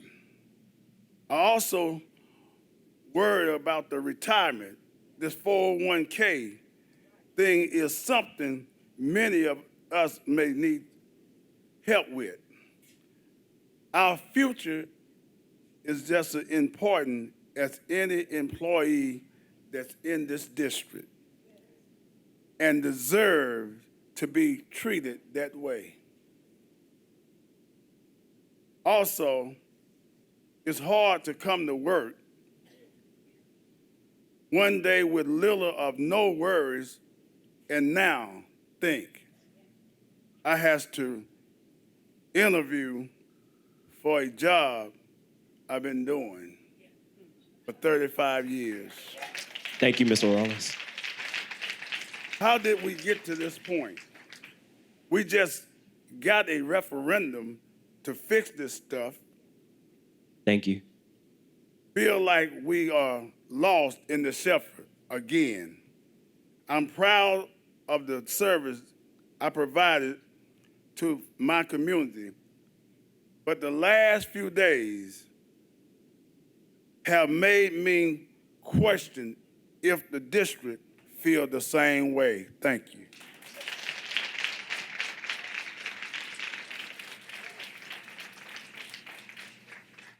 Christine Mathis, followed by Gwendolyn Bibb, if present.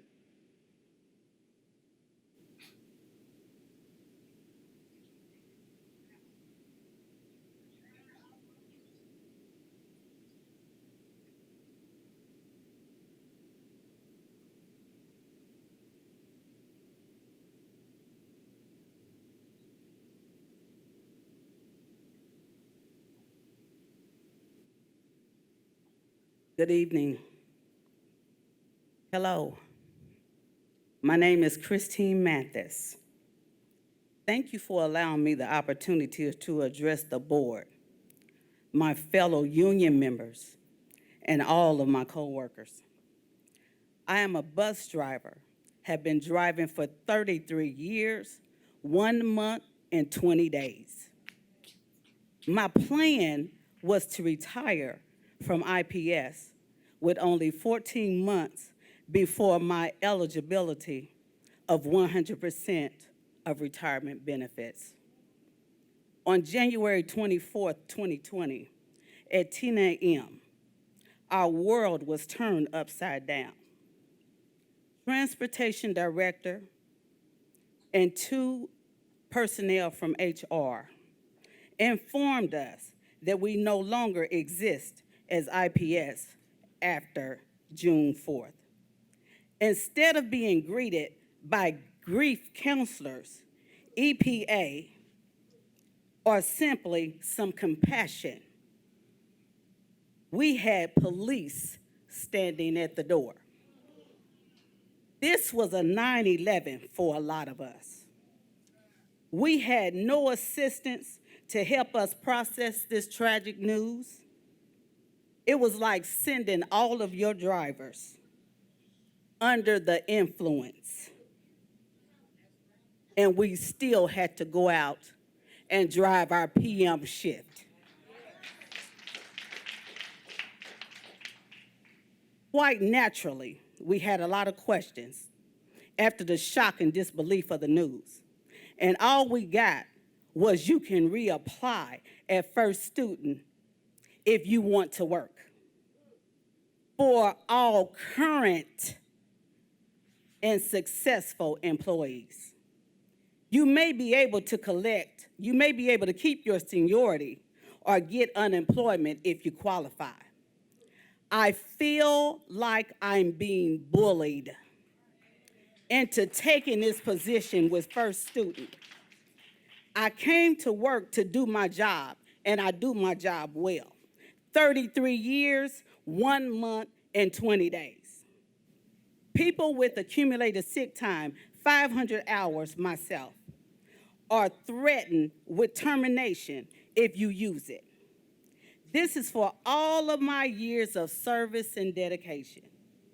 We have been placed under such pressure. You have to watch your every move. Rules change every day. I feel like we come to work with assassin's rifles pointed at our head. Thank you, Ms. Mathis. Snipers picking us off one by one. Every driver and attendant that is brought before the board from this point on need to be looked at before they're terminated, because we're being terminated for any reason whatsoever. Give us the opportunity to walk out of here with our heads held up. If we make the decision to transition or not, loyalty to IPS should count for something. Keep your head up, people. Thank you. Drivers and attendants, lift up your head and keep your heads up. We need our union.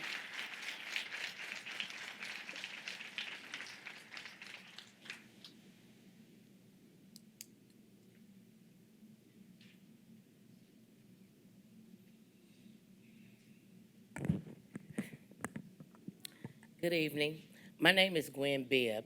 I am a school bus driver for IPS out of the John Marshall base. I begin saying thank you in advance for giving me the opportunity to raise my voice and be heard. I don't have numbers to make comparisons, nor do I have pretty graphs for a visual effect. And I don't operate on secondhand information. All I have is what I have experienced since I've joined IPS. I can truly say that IPS Transportation have a lot of dedicated employees, both drivers and attendants. Why I say dedicated? Because many of us come to work day in and day out and give all that to what we do, and that's transport students. No matter the weather, snow steep or deep, streets icy, we slip and slide, fall so thick we can't see past our headlights, tornado warnings, high winds, extreme heat, yet we report to work. Dedicated. I can recall a time when a driver, keep in mind she was pregnant, driving her route, trying to get her students to school. Her bus began to slide because the streets were still icy. See, DOT hadn't even treated the streets yet. Her bus ended up, half of it was on the street while the other half was at the edge of an embankment, yet not one student was hurt. And she had to stay that way until she could be rescued. See, dedicated. Tornado sirens going off everywhere. Drivers trying to get to the nearest school so that they can evacuate students safely. Special needs students as well. Dedicated. Drivers who go to the opposite ends of the city to pick up out-of-district students just to have to call into dispatch and have them log that said student at that said stop is a no-show. And this is every day, Monday through Friday, with the same results. Dedicated. Times when we have had to keep students on our bus, sometimes even having to take them back to the base with us and to stay with them no matter how long, because no one is at the stop to receive them, be it a kindergarten or first grade or special need. Dedicated. This is just a small taste of what we as drivers and attendants at IPS do every day. Yep, I'm sure you're thinking, well, that's what you were hired to do, and you're right, but we go above and beyond.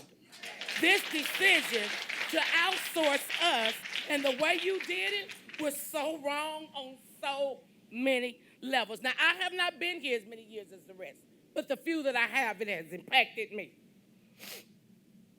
You claim it will save us X amount of dollars. Well, you tell me where's the money.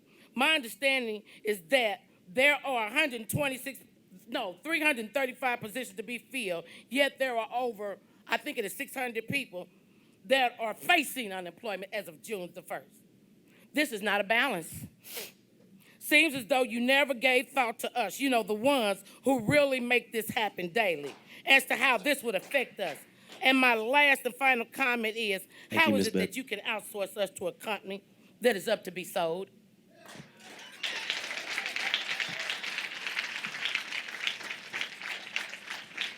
Pamela Coleman, followed by Michelle Miles, if present.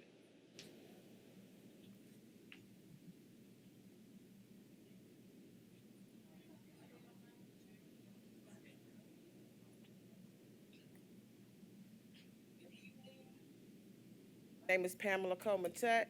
My coworkers have said it all. You know, I'm one of the other employees that have been a dedicated employee for 10 years. Went 10 years without a raise. We still were here. One day, did you tell us that we don't have a job? Like you said, it's a kick in the chest, a kick in the throat. I got a son in college. I'm a single mother. I need this job to get him through school. Once he's through school, then it don't matter what about me, because he can take care of himself. Right now, I'm still taking care of him. Just ask that you reconsider your decision on letting First Student take us over. And if they do take us over, we need to be able to go with our perf, our sick days, our retirement, and whatever else we learn. And if we can't take it with us, let us use it so we can get paid for the time that we have put in for it. Thank you.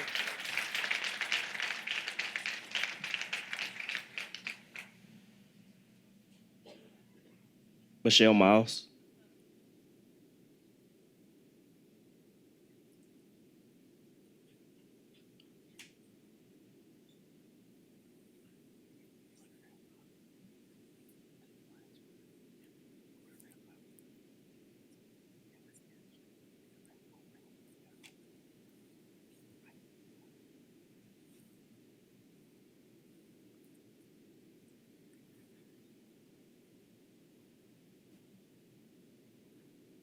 Good evening, folks, and elected school board members.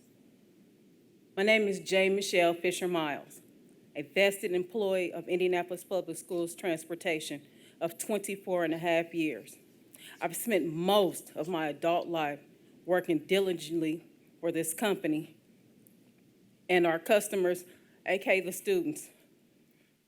Now, as a dedicated employee of IPS Transportation, I like to stroll down memory lane, if I could. Bear with me a minute, because it's gonna get rocky.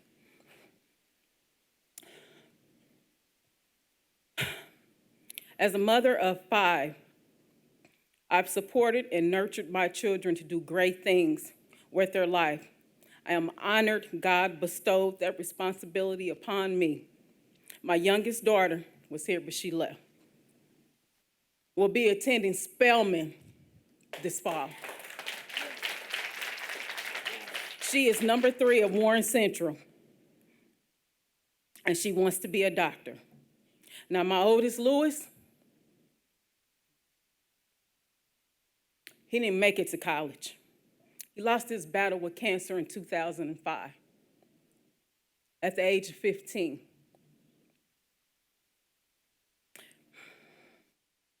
And still, I came to work. My baby boy, Joshua, was a challenge, you see, because 3 months into my pregnancy, I fell and broke my right hip on the dark parking lot down in Skips.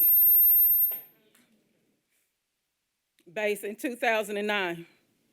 Still, I came to work every day on crutches, big belly and all, till September the 7th, 2009, when they had to induce me.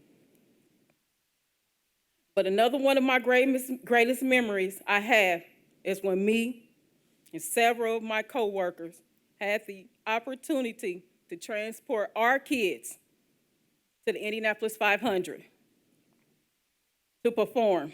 I was so very, very proud that day of us and IPS public schools as a whole. Even though I suffered a sickle cell crisis and ended up in the hospital for 2 weeks afterwards, I still was very enlightened to have experienced that with my drivers. Sorry. Now, my memories I'll carry with me always and forever. But to know that I could possibly lose my job to a company that was fired by the then acting superintendent in 2010 is a kick in the gut. Half of my adult life I've given to this company just to see you treat me and my coworkers like brand new shoes that are too little. I've made friends here with students, Thank you, Ms. Miles. coworkers, teachers, and my Ask Me Union, 661. I've given rise to children home as late as 1:30 in the morning. as I have left my own home to be babysat by someone else. My service and dedication is immeasurable, and before you make this decision, please consider it 135 families that y'all just threw up under the bus that's driving by. President O'Connor, that concludes public comment for this evening. Thank you, Mr. Harris. Thank you. Clearly, there are a lot of concerns and questions about the transition. We recognize this is a hard, difficult recommendation that we are making. But at this time, the administration does formally request the approval of First Student as the successful respondent to our RFP beginning July 1, 2020. Do I have a motion to approve the selection of First Student for student transportation services as presented? Second. Been moved and seconded. Any discussion? Is it fair to explain that? Yeah. Yes. I heard everyone, and I appreciate, and I love you all. And I just want you to know that we have to approve this so that the union can talk. So, it's a difficult position. Commissioner Hawkins. I too want to echo the sentiments of Commissioner Collins, and I do want to thank everyone who was here tonight. It is late. Your babies are here with you, and again, we understand that in order to get to the nitty gritty of what that means to be cared for, protected, and organized, we know that that has to happen post this decision, this action item, and so just want to acknowledge that we need to get to that where we can eliminate the ambiguity and the lack of clarity that we have right now for our IPS families. Commissioner Gore. I just wanted to say thank you to each of you that are out there. Your motions, the emotional talks that you did tonight are very close and dear to me. I have children, had children in IPS, and I know that you're the first people that they meet in the mornings and the last they see in the evenings when they get off those buses. And so your dedication is appreciated. I just want you to know that at any point, we as a board, and I know that I speak collectively, want you to be treated fairly. 35 years, 10 years, or 1 year, or 1 month, you deserve the best. And so tonight, when I vote, I want you to know that my vote is not against anything you've done, anything that you will do, but hopefully for the best, and that you will be treated as for the service that you've given to IPS. Commissioner Slack. You know I was going to speak. I want to say that I want to echo the same thing with my other commissioners. I want to say I appreciate your dedication. I appreciate you being the smile that the kids see the first thing in the morning because they may not get it at home. I understand that what you do every day goes without saying. Thank you sometimes, but we thank you. We appreciate you. I also want to say that tonight I will not be voting yes to this. And the reason why I won't be voting yes to this is only because I feel like that if we are going to talk to someone later, then we should talk to them now. And I'm not saying this for kudos, but when I think of transparency and due process, I think of that our people deserve that. And so I cannot do that within the integrity within myself. I cannot vote yes to this right now at this moment.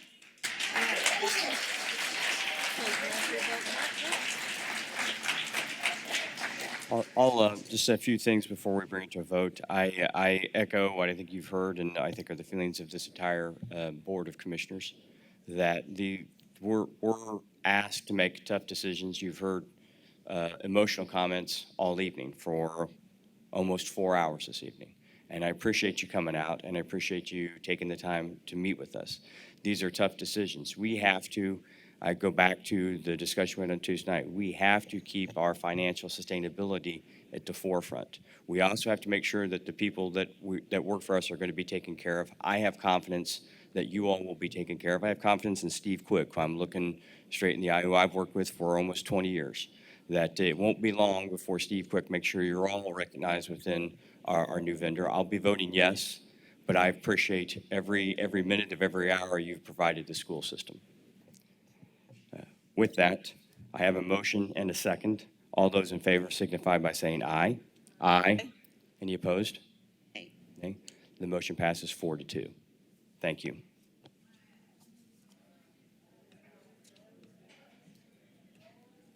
We will move on to item 8.02. That is the reauthorization to invest in our certificates of deposit. We will pause a moment here. Okay.